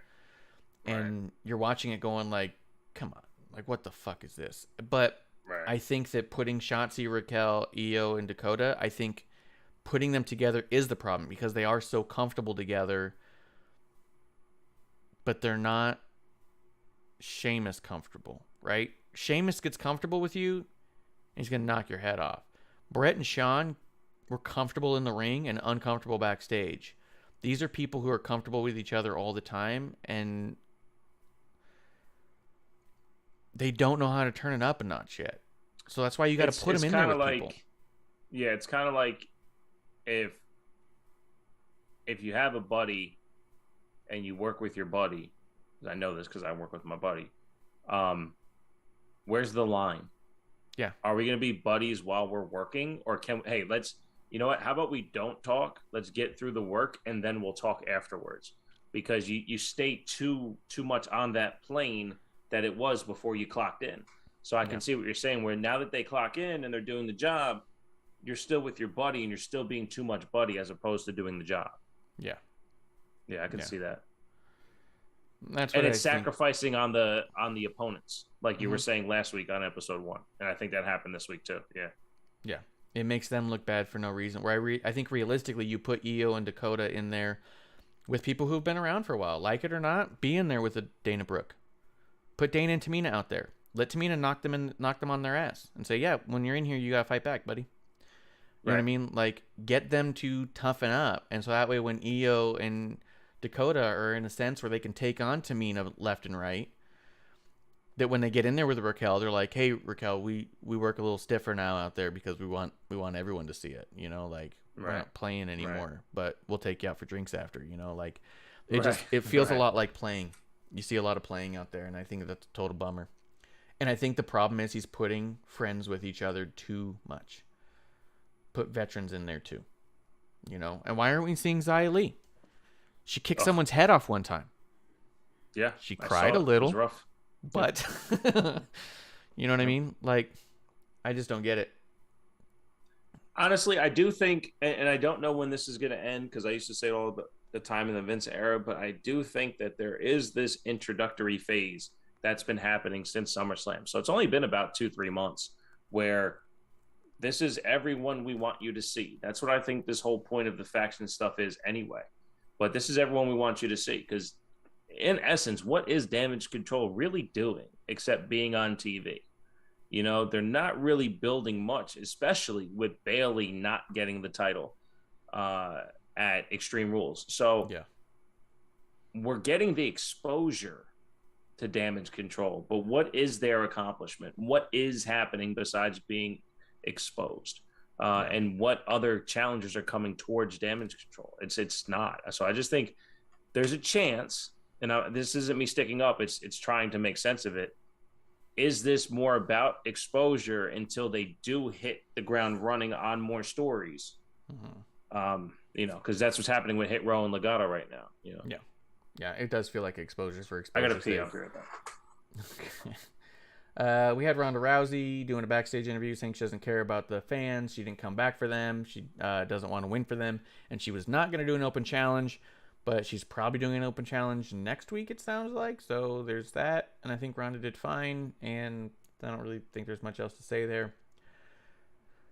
We got Bray Wyatt's glitchy broadcast, which we talked about. Rey Mysterio versus Ludwig Kaiser was really good.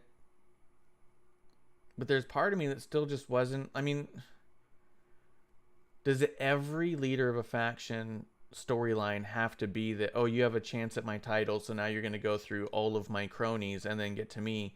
I just think that there's a certain point where we belittle the cronies too much. You know what I mean? Like, if every time someone's going to be going up against the head of a group, they also beat the shit out of all their cronies one-on-one up there, like, I guess to a point it proves that they deserve the shot, but also to a point it disproves why the leader has them by his side, if that makes sense. I think that if you're going to stand by your guys and say, hey, these guys are the wall to get through, it should be more difficult than it seems to be. You know well, what I that mean? was one of the brilliant points about main event Jey Uso, is Yes. that you had a guy that can beat anyone in a singles capacity any given night. Yeah. And so, yeah, I agree that the devaluing who's beneath the leader does a disservice to the group, but I think it's so formulaic that looking at it that way is just not a natural concept. But I agree. It shouldn't be a final boss scenario. I would actually like to see it happen the other way, lose and see what happens, but take it. Then I'm sure we'll get to it, but I think it was last week anyway. Dominic beating AJ, right? The crony beats the leader, but it's because it's heel versus face. So, and it's not solo, it's two groups. I'm with you. Yeah. No, I mean, it's also not to discredit. It's fucking Rey Mysterio. It should be tough to beat Rey Mysterio more so than anybody else, right? Like, he's Rey Mysterio. So I didn't think of it in that regard necessarily being like, really, Rey? It was just kind of like, ooh, we're going to just have Rey go through these guys. I'd almost think that you'd almost want to see Gunther be smarter than the formula and have Ludwig and Giovanni even tell Gunther, hey, we'll take him out, and have Gunther just be like, no, guys, do not underestimate Rey Mysterio. You leave him for me. Like, or you can look, you won't win this, but if you weaken him up, like, let them get disqualified early. Let them get disqualified to do the damage. Like, we don't expect to win this, like, but for them to expect to win it, I think makes them look kind of dumb, because it's also Rey Mysterio. Like, what the fuck, dude? You should not expect to win it. Like, who was that? I think it happened. Was it this week or last week? Oh, it was on NXT. D'Angelo had Stacks go up against Shinsuke, and the whole point wasn't to win; it was just to survive it and not give up. Right. You know what I mean? And he even tells you, like, you did better than I expected, and you're like, great. Yeah. That's the story right there. Is that like, no, I'm not putting up you against people I think you'll win. I'm putting up people who I know you'll lose to see what you got in you, see your heart. Like, that's awesome. That's against the formula. It's amazing. Then there was all the Logan Paul stuff at the end, which I liked, but there's not a lot to it. Jey Uso comes out, does his shit, gets rocked by Logan, and now it's like, did Sami Zayn not be able to control Jey, and the bloodline carries on. I tell you what, just quickly, it was a better end to SmackDown than I thought it was going to be. Mm-hmm. To think that was going to close the show, I was like, oh, this is kind of a dud to go out on, but they did a good job at giving you more story, like you said. Yep. Let's see. We'll go into Raw. We'll just kind of skim through some of it. It did open up with Judgment Day against the OC original club, only club that matters. Let's see. Judgment Day are in town. Step up or put down. Get put down. We get Finn Balor versus Carl Anderson. What was it? We got Dominic saying he's this generation's Eddie Guerrero. Just a little homage to his father. Mm-hmm. I loved that. I loved it because it was so easy. Yeah. He's like, you want to watch? Do you want to watch Twitter go crazy? Watch this. Yeah. How many people thought that he meant it? Yeah. That's all I saw was people thinking that like these were his words. Yeah. Did you see Dom? He felt it in his gut. You could tell. Did he? Oh. Right. Okay. He went off script. I swear he said that he meant it. Yeah. Something. Yeah. Look at Dom going to business for himself. Okay. Right. Yeah, I saw it. Oh It my was God. so good. I loved it. As soon as he said it, I was all like, nice. Yeah. Go ahead. Piss him off. Oh. And then AJ was off his game with his promo, calling him this generation's James Ellsworth, but fumbling over his lines and shit. And then, of course, I said, I think it was on episode 1, Ellsworth beat AJ 3 times, so that means that Dominic has 2 more wins coming. So AJ beat Ellsworth. I'm sorry, Ellsworth beat AJ 3 times. Yes. So that means that Dominic's going to beat AJ 2 more times if he's this generation's James Ellsworth. You can't talk shit if you got your facts wrong, you know? Uh-oh. And that was AJ's shit talk, is that, you know, Dominic is this generation's James Ellsworth. It's like, well, good for Dom, man. He's going to beat you 2 more times. Yeah, he's going to beat you, dude. I don't know if you know this about James Ellsworth, but he beat you. Oh, no. But yeah, Carl Anderson versus Finn Balor I thought was good. I remember seeing Carl Anderson when he first showed up at a house show. And I was like, this guy, Intercontinental Champion. Get him away from Luke Gallows. He's so fucking good. But, you know. Yeah. Oh, and then Rhea scoop slams Luke Gallows in a tremendous spot. She shoves him into the post, grabs him, slams him. He sells the shit out of it. I'll even just talk about it now because there's no reason to like bounce back and forth entirely. But like when they went back there and he's all like, I'm really good with women. I'm the best one with women here. And they're like, what? No, you're not. And he's all like, look, he's like, body slams are my love language. Yeah. Body slams are my love language. And then he comes back holding his crotch being like, okay, we got a problem. She doesn't like me.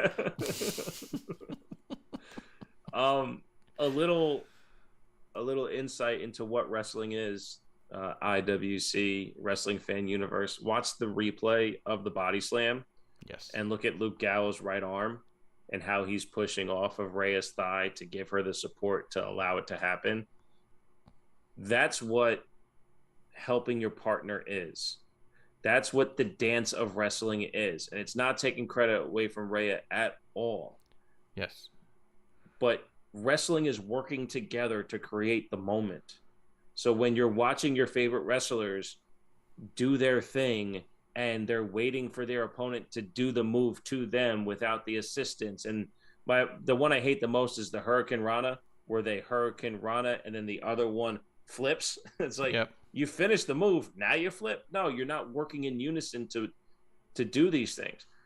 Gallows posting off the leg like that and allowing Rhea to have the full opportunity to create the body slam, I thought was fucking awesome. I thought it was so cool. And he did like the whole like seal setup where he kind of goes back, arches back a lot to make it look even more exaggerated, and then tucked in real heavy to make it look even quicker. It was a lot of like look, you got to be strong to do it to begin with, but there's a certain level where it's all like you don't got to be that strong to do it. Like, look at the body slam that Sammy took by Wee Man. You know what I mean? Yes. Yeah, same thing. Same exact thing. I think I called it out on that too. The same way. Sammy uses his body or uses Wee Man's body to help Wee Man perform the body slam. Absolutely. Yeah. Absolutely. Yeah. God, can you imagine Sammy backstage and then you'll body slam me? I can't body slam you. You can body slam me. Right. You know what I mean? Yeah. It's awesome. It's awesome. So cool. But yeah, Gallows played it off well. And that's something we're talking about again on episode 1, that the Good Brothers working through a leader are tolerable. The two of them doing it by themselves, it's too much funny man without the straight man. Yes. They are perfect with the right group around them. They can be a bit much when they are the sole focus. Yeah. And by a bit much, I mean almost insufferable. I'm just kidding. Those guys are dope. But still, there could be a lot of stuff that I did not watch all the way through. Yeah, but he's terrible with women. Like, it was awesome. So good. I love the body slams are my love language. And then he walks out. I was like, he was so confident. Yeah. Do you think at all that they are planting the seeds, if for no other reason than the conversations they want podcasts like Our Idiots to have, that there's a possibility there's a build towards a War Games match that is the first ever intergender World Games match where they have Rhea and Beth in it? Because both of them could pull it off better than anyone. Then who comes in for the other part of Edge? Because you need a fourth man. No, you need you need a fourth man on. Oh, or just Beth comes in and does it. Beth comes in and is like, hey guys, my husband's still out. I got problems with these guys. AJ, you know the deal. Good brothers, nice to meet you. Let's go fucking do this. I mean, that's possible. Yeah. Yeah, you were always good to my husband or whatever. He always respected you. You know, you could do that. That'd be you could awesome. I mean, you could have Edge come back too, Edge and Beth together, and that'd be enough. Like, you know what I mean? But yeah, you could just have Beth come in. Because you're saying otherwise, Judgment Day would need another person, or Edge would need another person. The OC would need another person, right? Or is it because don't they have It's 3-1. I think. Well, I mean, you got Dom, Finn, Damien. Oh yeah. Then, So just be Beth. Yeah, you're right. All you need to do is add Beth. But yeah, no, my first point was if it's Edge and Beth, because I didn't think Beth would come by herself. Then Judgment Day would need one more. Judgment Day would have to add one. Yeah. I mean, you could. It's not impossible to add somebody to that group just almost willy-nilly. You know what I mean? Like, because of the nature of that group, like you could bring in Dijak. Oh, great. He'd be amazing in Judgment Day. Yeah. So yeah, I would do one. Yeah, of the those same way. Did you watch NXT last night? I have not yet. No. Okay. But yeah, a new Schism member. Yeah, I saw the Schism member come in. Okay, you did see and that. I saw there's like a little footage of I think Dijak's mask burning on fire, and I'm not sure where that was placed in the show. But yeah, no more Mace, or not Mace. T-Bar. T-Bar. Yeah. So yeah, I mean, you can just do stuff like that, which I also thought was great because we kept trying to figure out who's this new woman, who's the woman, and I even said at one point I think it's gonna be the debut of somebody, but I have no idea who the fuck we're looking at. And then yeah, it was who it was. So we'll talk about more about. I saw so much uproar, and I'm like, everyone needs practice. I don't give a fuck who they are. They need practice. They need to learn how to do this shit. Plus, the Schism is fucking dope, dude. Yeah, they're killing it. Speaking of killing it, Miz, Gargano, Dexter Lumis, R-Truth just killed the flow of the show for me. Oh, nice. Went on way long. And they're really forcing Johnny Gargano like he's good at stuff. And I just think he's insufferable. Anything you have to say about any of the Miz Gargano stuff? Like, do you find Gargano even remotely funny? So you've ruined any chance of him being funny to me, because now I see it kind of through your lens. But even if he has a line to deliver, it gets delivered in a way where it's not going to be funny. Yes, and he's going to repeat it so many times that you've heard it enough. Right. Because he's afraid of dead air. And the whole blow the whistle thing, he has an opportunity to make that funny, and he fucking Garganos it. And it's just not... I'm going to blow it. I'm going to blow it. Like, it's so bad. It's so stupid. It's so bad. Producer lady was watching with me, and she goes, why is the crowd chanting or cheering that he said he's going to blow the whistle? And I was like, because they've been fucking bored for 10 minutes now, and it's the only chance they've had to interact. Because at this point, you've been watching horrible, boring shit, and then finally somebody on the mic turns to you and says, do you want me to do this? It didn't matter what they said or who said it. They were going to say, yes, do anything at all. Please, just do something. Blow the whistle. We're tired of this stupid shit. The reason blowing the whistle would be awesome right now is because this can fucking go somewhere or stop. So yeah, fucking blow the whistle. It's not that we love you and we want you to do whatever you want to do. It's we're fucking tired of this shit. Blow the whistle. Get it done with. You know what it is? It's the new beach ball, right? Yes. Like beach balls used to happen even when great wrestling was happening. But now, like the crowd chanting Dexter to eat the cake or Johnny to blow the whistle is that it's so fucking dull. They want something to happen.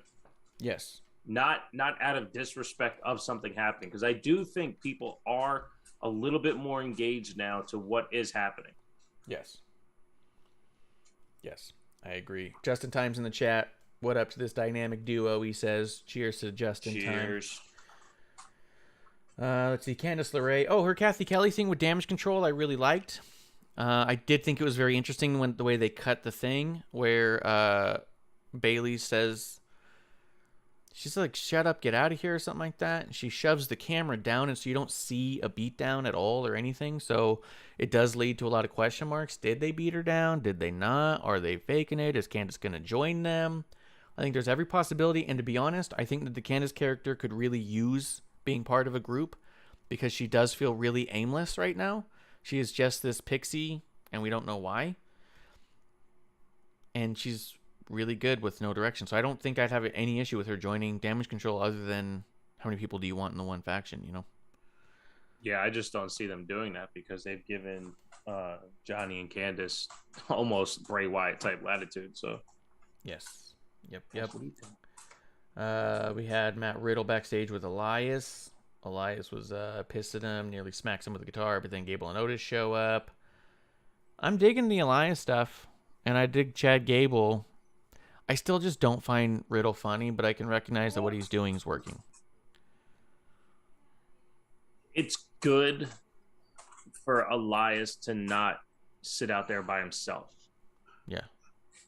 I'll put it that way. Because, I don't think any of the Riddle stuff's funny. I mean, if Elias had to carry everything without something to bounce off of, then we'd be looking for him to bounce something off of. So yeah. I'm happy he's back. I like him. I like him keeping the family name alive. I like him talking about Zeke from time to time. Yeah. He's so meta, dude. This whole character is so meta, anti-IWC, and it's fucking beautiful. And they just eat it up exactly as you would think they would.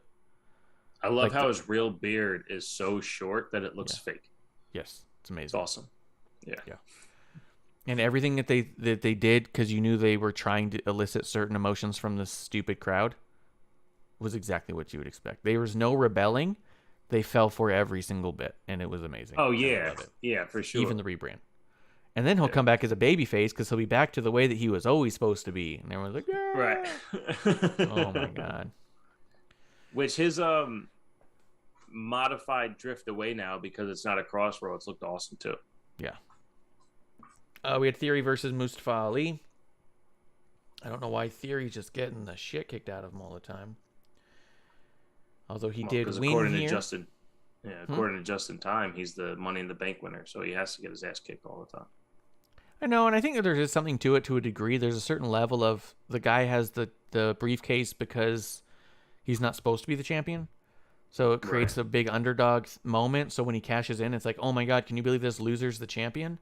And that's the story they've told a bunch of times, right? They told it with Punk. They told it with Daniel Bryan. They told it with Edge. These guys are doing good, but not great. They're not ever going to be on that next level. And then they get on the next level, but then they hold down that next level. You know what I mean? So it's part of their go-to that I think they overdo sometimes, if I'm honest. But I don't know, man. I'm having a hard time with Ali. What are you thinking? It's one note. Yeah. It's one note. There's a chance that Seth Rollins can help him out, but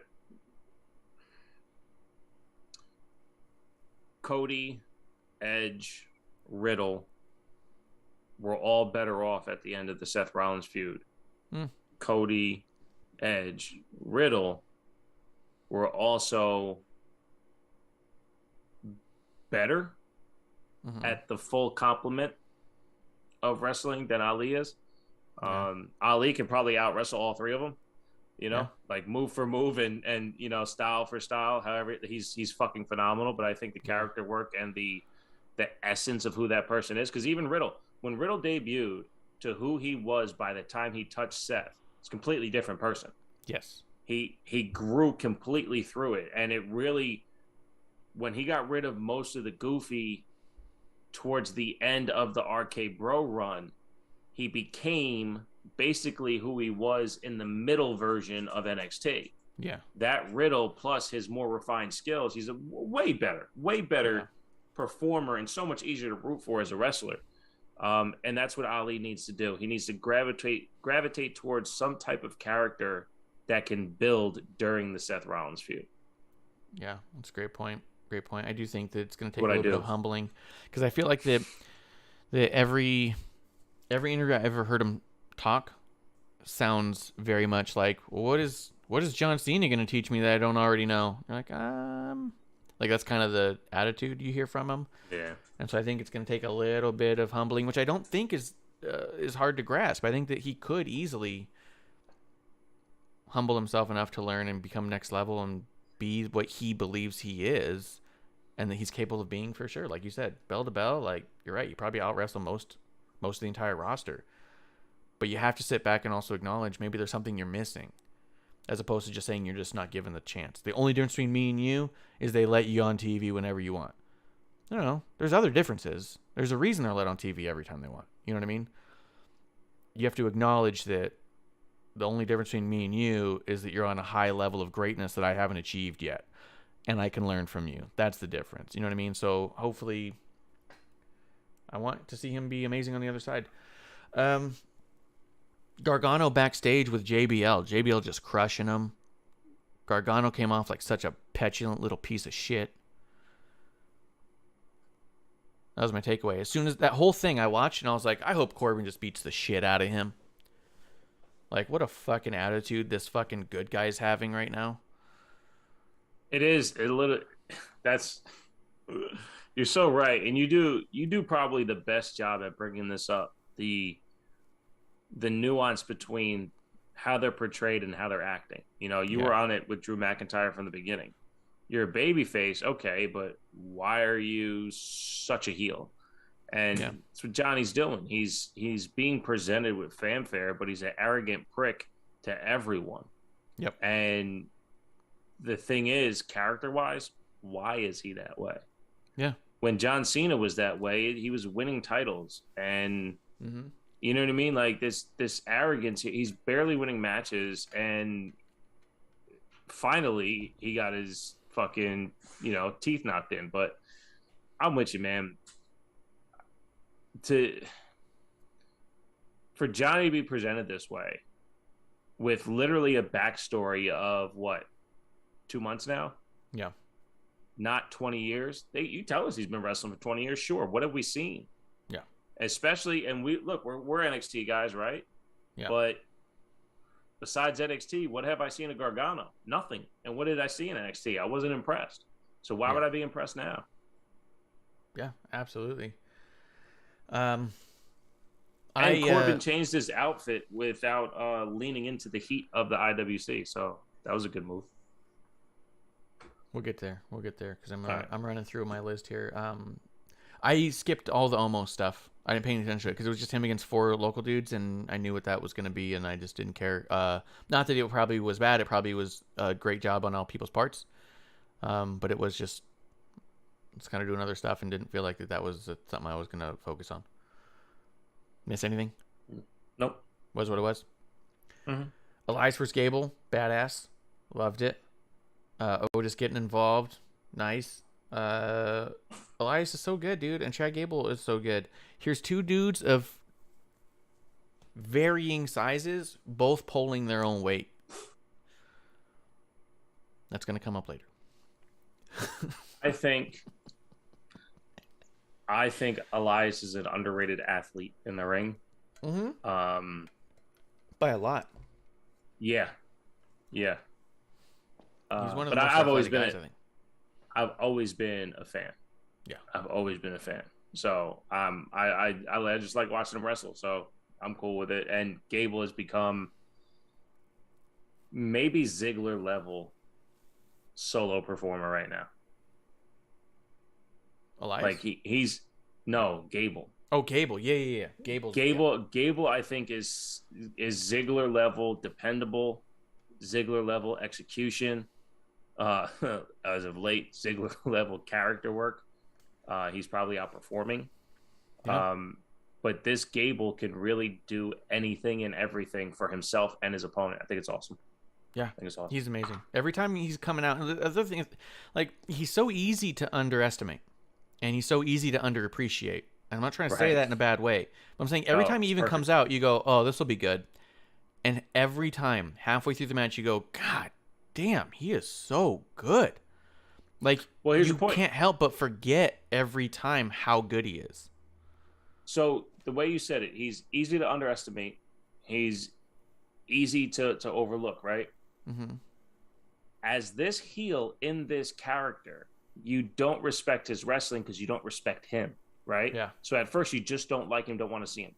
When he was in American Alpha, did you ever underestimate his wrestling? Oh yeah, no.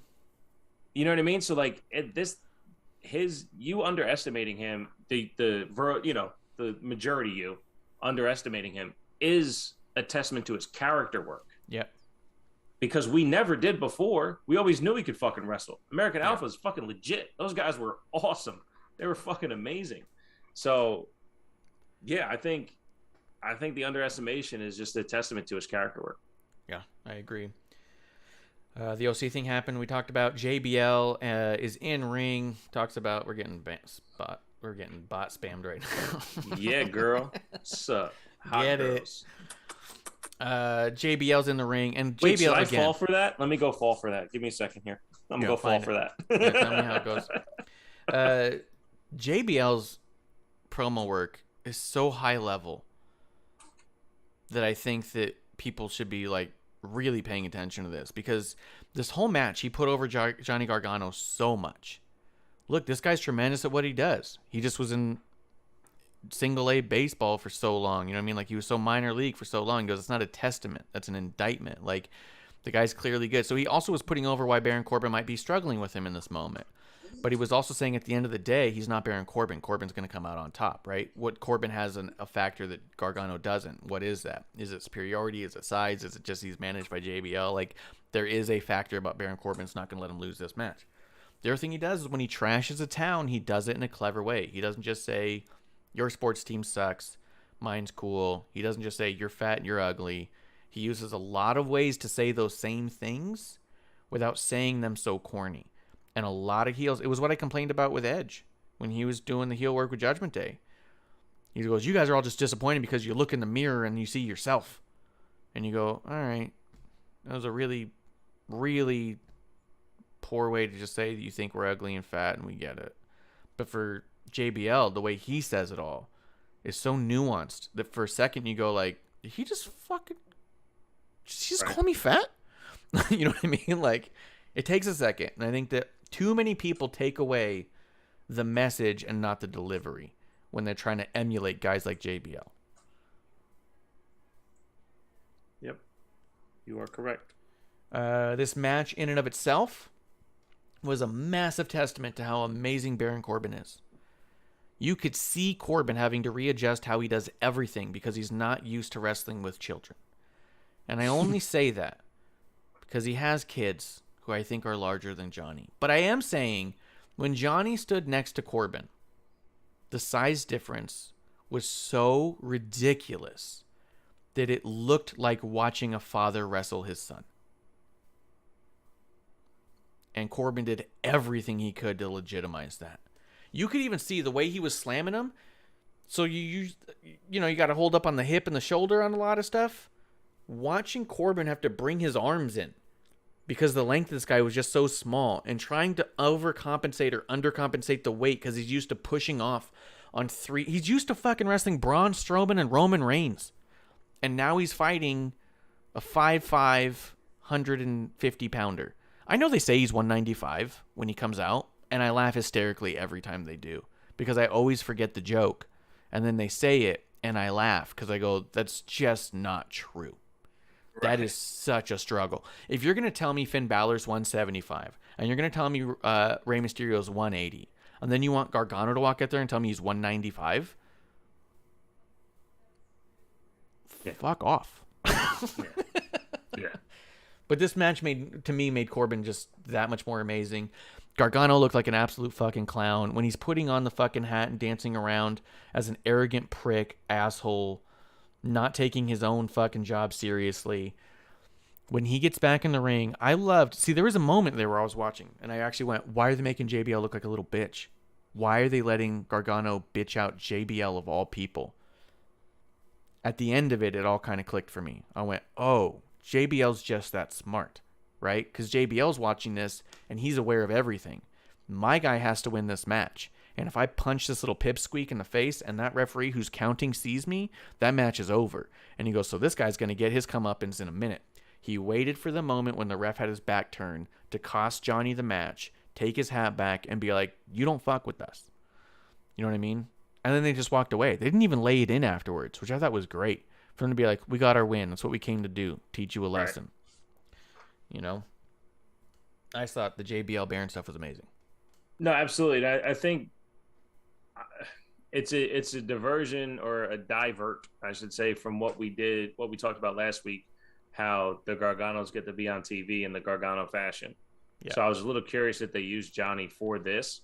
But to your point, this wasn't a Johnny making Baron Corbin moment. This was a Baron Corbin kind of being a leader out there. Yeah. So, which I've always been a Corbin fan too. So yeah, I'm cool with it. Yeah, he was very impressive in this to me. Let's see. Bianca Belair backstage cut her promo, and she was saying that she didn't have any friends. And I feel because like they were all taken out. Because they were all taken out. But I feel like that's a seed. I feel like that will come back. She's got more coming? People are coming. Either returns from the injury list or returns from the release list, but I feel like there are friends coming. I feel like every time they've said something, we've pointed it out, and that feels like a seed. Like, I don't have any friends left. Oh. You know what I mean? This feels a lot like AJ and Finn, where Finn's like, you got no friends. And I was like, oh, so the Good Brothers coming back. Let's look for the trademark list. See who's going to come up. Let's go back and do some research on the release list so we can guess before we actually watch. That makes sense. I do think that the easy guess would be Sasha Naomi. I do think that it's also safe to say that they're doing so much other stuff right now that it looks like a complicated situation. You know what I mean? I don't think anything's a shoe-in or anything's a slam dunk, but I do think that a seed like that could pay off that way fantastically, but doesn't have to either, right? The Gargano Miz thing in the back with the card was so fucking awful. Brock Lesnar gonna be back next week, which is cool. And then we get the main event. Bianca versus Bayley. These two work so fucking well together and always have. And every time they elevate it more and more. Better and better. So this Bayley's good like that. She is. I mean, Bayley can work into people's strengths so fucking well. And when you're Bianca, you already have so many strengths. You know what I mean? Oh, yeah. Like working around someone's weaknesses to begin with. Yeah. And then if you're already comfortable with working around someone's weaknesses, and then you get in there with like a Bianca, I feel like Bayley's got to be like a kid in a candy shop when she gets to wrestle Bianca. Like, we could do so much, you know? And it's not even like the we could do so much. There's so many moves we could do. There's so many flips we could do. It's just there's so much story we could pull off, you know? Right. And there's so much excitement we can execute. Like, I think that's all there, and it's awesome.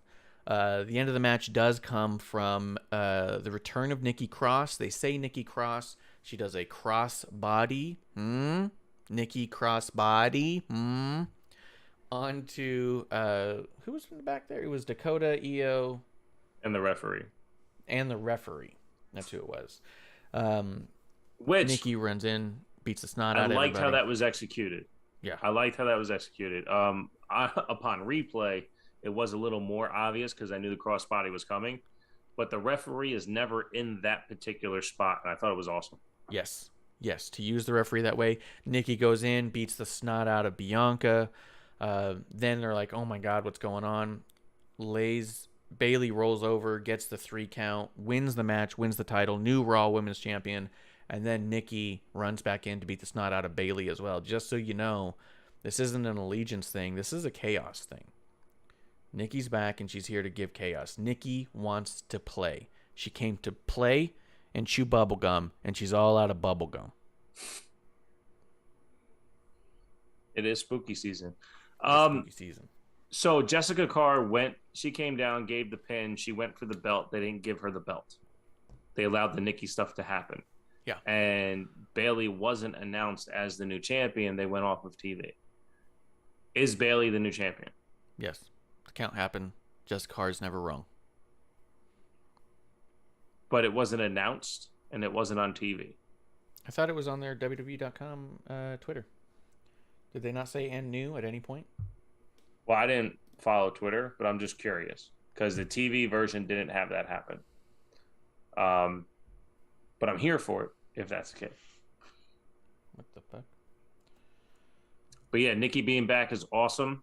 All of you Dewdrop haters might be able to get what you've been waiting for so long, is be able to watch Dewdrop without calling her Dewdrop. I can't imagine anything else would change if her name comes back, that she would still wrestle the same way and be presented the same way and as good as she always was. You just don't complain about her name anymore, so you have to find something else to complain about. That's true, especially because Dewdrop has gone on record before and said that she wishes that she could be called Piper the Viper. And if you have a Crazy Nikki, you could have Crazy Nikki with Piper the Viper, no problem. Yeah. Well, I'm scrolling through their thing right now. To see if they announced it there, because I could have sworn, but now you mention it, they may not have. I do think that it would be kind of... I think it would be kind of ridiculous to try and pull off, like, hey, the count happened, the referee was out, there was interference behind the ref's back, but the count happened, we're not going to acknowledge it anyways. Like, I think that'd be that'd be kind of a stretch. I also don't remember the graphic necessarily saying that it was for the women's title. They've been saying it. They've been saying it for a while. You are a Bailey mark, so you would know. She did say, where's Candace and where's Nikki, she being Bailey. Bring up the end of Raw. Nikki says it's my galaxy now, which is fantastic. Let's see here. Let's see. Crown Jewel. I wonder if they try to pull off a thing where she's back, look you return, Bailey, take out Bailey. Because Bailey did start to put her hands up. I won. Vintage Bailey. Oh, there was no and new graphic at the end of it. And even the graphic beforehand just says Bailey versus not with the title.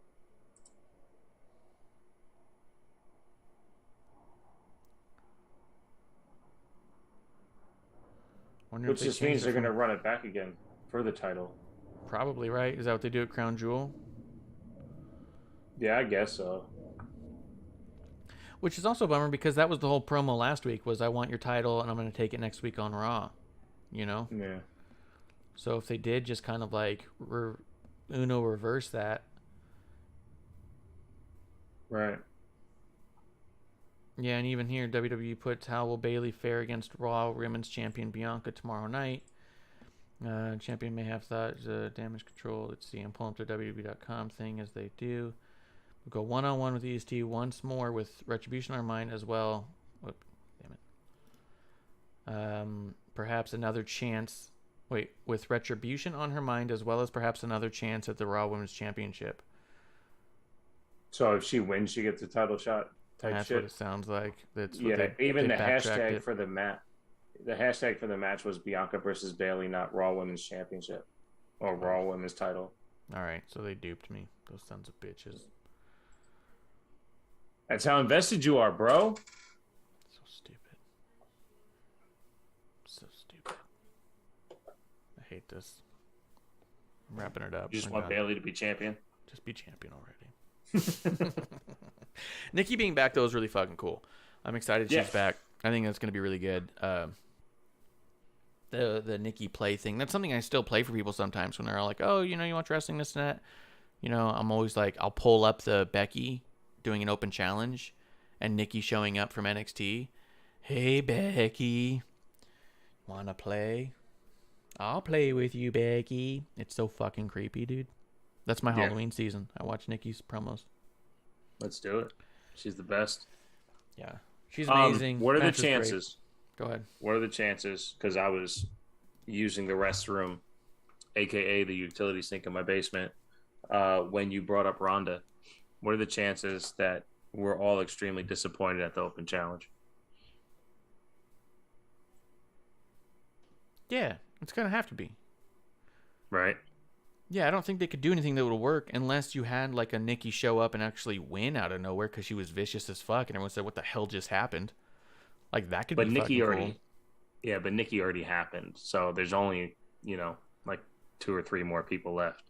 Right, but you can play Nikki back just because she's here. What the fuck is she doing? She went after Bianca. She went after Bayley. Who's she aligns to? Is she Raw? You know what I mean? Like, if she were to also then show up on SmackDown a few days later and then take the SmackDown Women's Champion, like, what is Nikki doing? You know what I mean? She could seem more unhinged if she showed up and answered. Yeah. You know?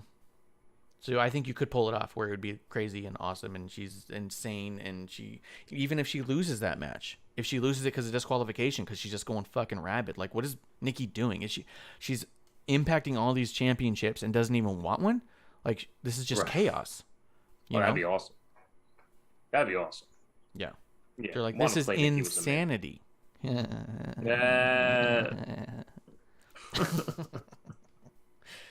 And then you can have a wild ass Nikki who doesn't seem to have any allegiance or method, just pure chaos. And anytime you see or hear her, you just go, oh my God, what's happening? Total wild card. Wild card, bitches.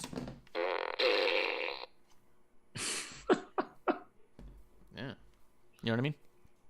I tell you, it's the most dense WWE roster we've had in a long time, and we're seeing a lot of people all the time. And I think it's pretty good.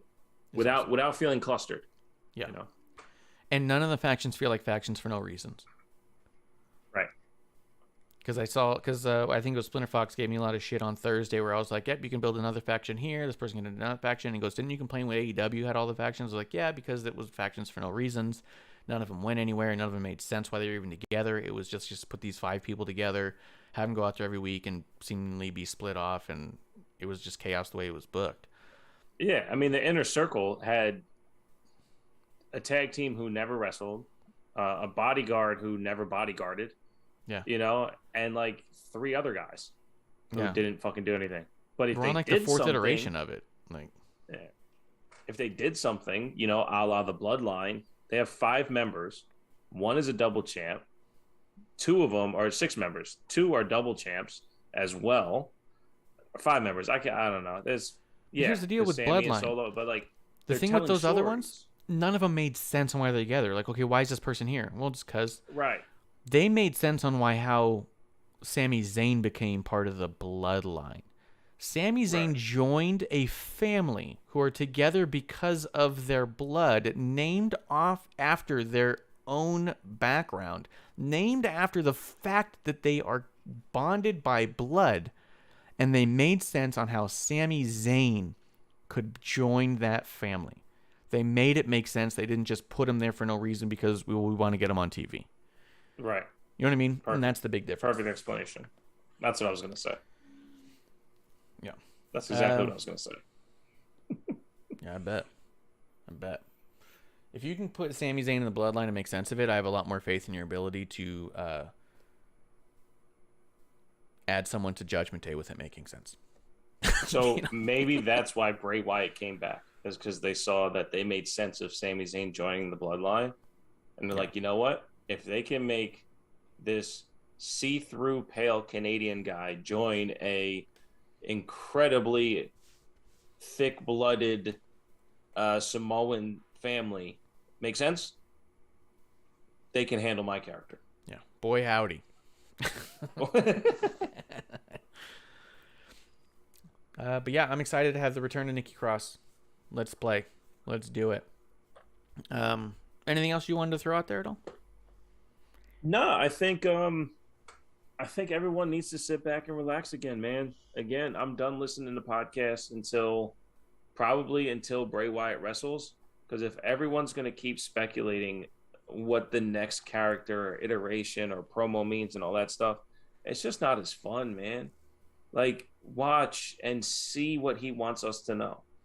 Yeah. See us, you know, like, whatever the howdy thing is, I'd much rather say, oh, man, what is this fucking howdy thing? Instead of, oh, well, they trademarked Uncle Howdy to be a howdy uncle, so this is going to be what Uncle Howdy is. Shut the fuck up and watch. Like, it's too much, man. You know, I'll tell you this much. Breaking spoilers is not nearly as fun as wildly speculating and becoming right. Correct. Like we talked about Good Correct. Brothers. 2 weeks before anyone said it looks like the Good Brothers signed with WWE, I said, I bet you the Good Brothers are on the way back because of what I'm watching on the show. Right. Because the show led me to want it.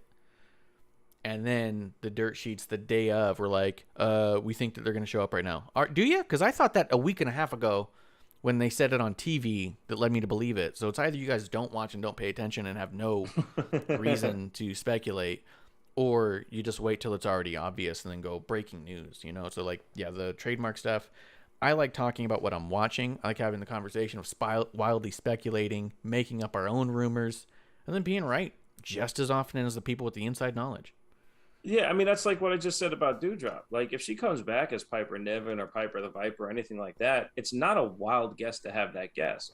But if you look at the presentation of what happened with Nikki Cross and having the name Nikki Cross back, you can speculate, hey, the possibility of getting the Dewdrop that all of us wanted in the beginning is here now. So when she shows up, fucking awesome. Now, that's where it ends with me. I'm not looking the entire scope of the internet to see if I'm right. I'll just be right. Yeah. Because I said it before it happened. You know what part led me to think very similarly? Is that when Nikki came back, she was wearing the studded jacket. That's the one that Piper gave her. That when they were teaming and she's like, get rid of the cape, let me give you this. We're going to go take the world by storm, you know? That was like the last iteration we saw of character development outside of Nikki having a breakdown because she was almost a superhero. Well, I think almost a superhero was never quite good enough. So she's going to have to be something different than a superhero. And yeah, this could be really cool. And there's already a connection to Dewdrop that's not just like, well, let's just drop Dewdrop and move on. You know what I mean? And she's wearing that jacket. I mean, and it could be nothing, but it's also a connection that could be made. Yeah, it could be everything. Yeah. Yeah. But no, Anything that's else? it. I'm good. You ready for the last call? You want to put over anything? Just myself at TV Takes Podcast, Terrible Wrestling Takes Podcast on all platforms. B team, go. Love this shirt. So if you're ever looking for a shirt that you may have had, it might be in your attic. Does it say something on the back? It does. It says we're the B team and the B stands for best. Some shit like that. Yeah. I hated that. Would you like to see it in full? No. I You don't. didn't like the gimmick? The B stands for best. Yeah, I hated it, man. I hated it. I also didn't know how much I liked the idea of accidental champions having an accidental reign, because they never won on purpose. It was always, which was kind of funny in a way, but at the same time, you want to talk about people thinking the tag team division's weak, try having a tag team win by accident through the championship reign they have the entire time. You know what I mean? Then it starts to really look weak. I would say that they didn't win on purpose, but I don't think it was an accident. They didn't stumble into victories.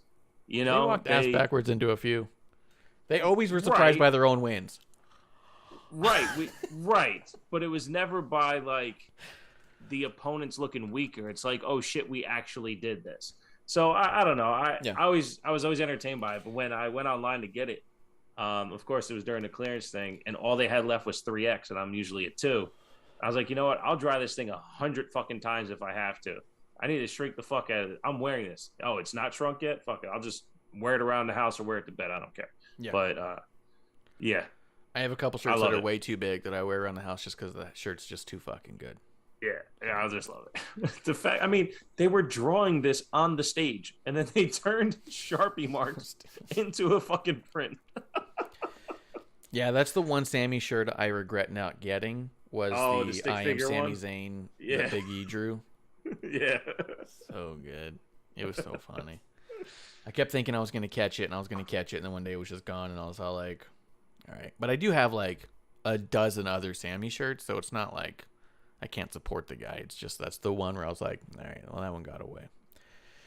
Do you have the Underdog from the Underground one? What color is it? It's green from NXT.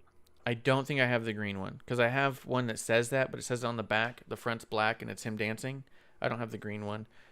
But I have a figure of Sammy where he's wearing it, I do believe. That, and I almost got the In Zane shirt that they released back then too, which I thought was pretty cool. Oh yeah, it says it on the back, Underdog from the Underground. But this is the I don't know if it'll work because it's green, but it's it's him dancing on the front. I'm pretty sure I don't have that one, but I'll go double check. That's sick though. I have the Bailey "Can I Get a Hug" shirt from NXT. Nice. Yeah. But nice. Guys, we're going to be back tomorrow night with Miss Amanda Jane talking some AEW, NXT. For me, ways you can support me and the show, WrestlingOnTheRocks.com/shop. Pick up some merch, some pint glasses, shirts, stickers, all sorts of things. I'm also working with John Arezzi over at Pro Wrestling Spotlight, so give them a check. Go over to youtube.com/Pro-Wrestling Spotlight and watch the new video podcast that I have a lot of... I'm doing all the editing over there, man. So it's a big project that I'm having a lot of fun with. And keep your eyes open. Paving the Way with Medusa. She is on twitch.tv/Medusa_rocks. YouTube/Medusa Rocks as well. I believe there's also an underscore there if I'm not mistaken. Starting in November, I'm going to be co-host on her podcast as well. We've already done filming for the first 4 episodes. One's a 2-parter, so I might end up having 5 episodes next month. So we'll see. But give that a check. Paving the Way with Medusa, Pro Wrestling Spotlight with John Arezzi, and we are at WOTR the show with @Ref Marsh, and this is Last Call. Cheers.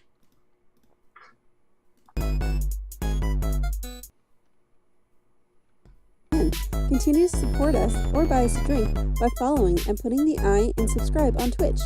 Or subscribe and review our podcast on Apple Podcasts or wherever you listen to us. Cheers!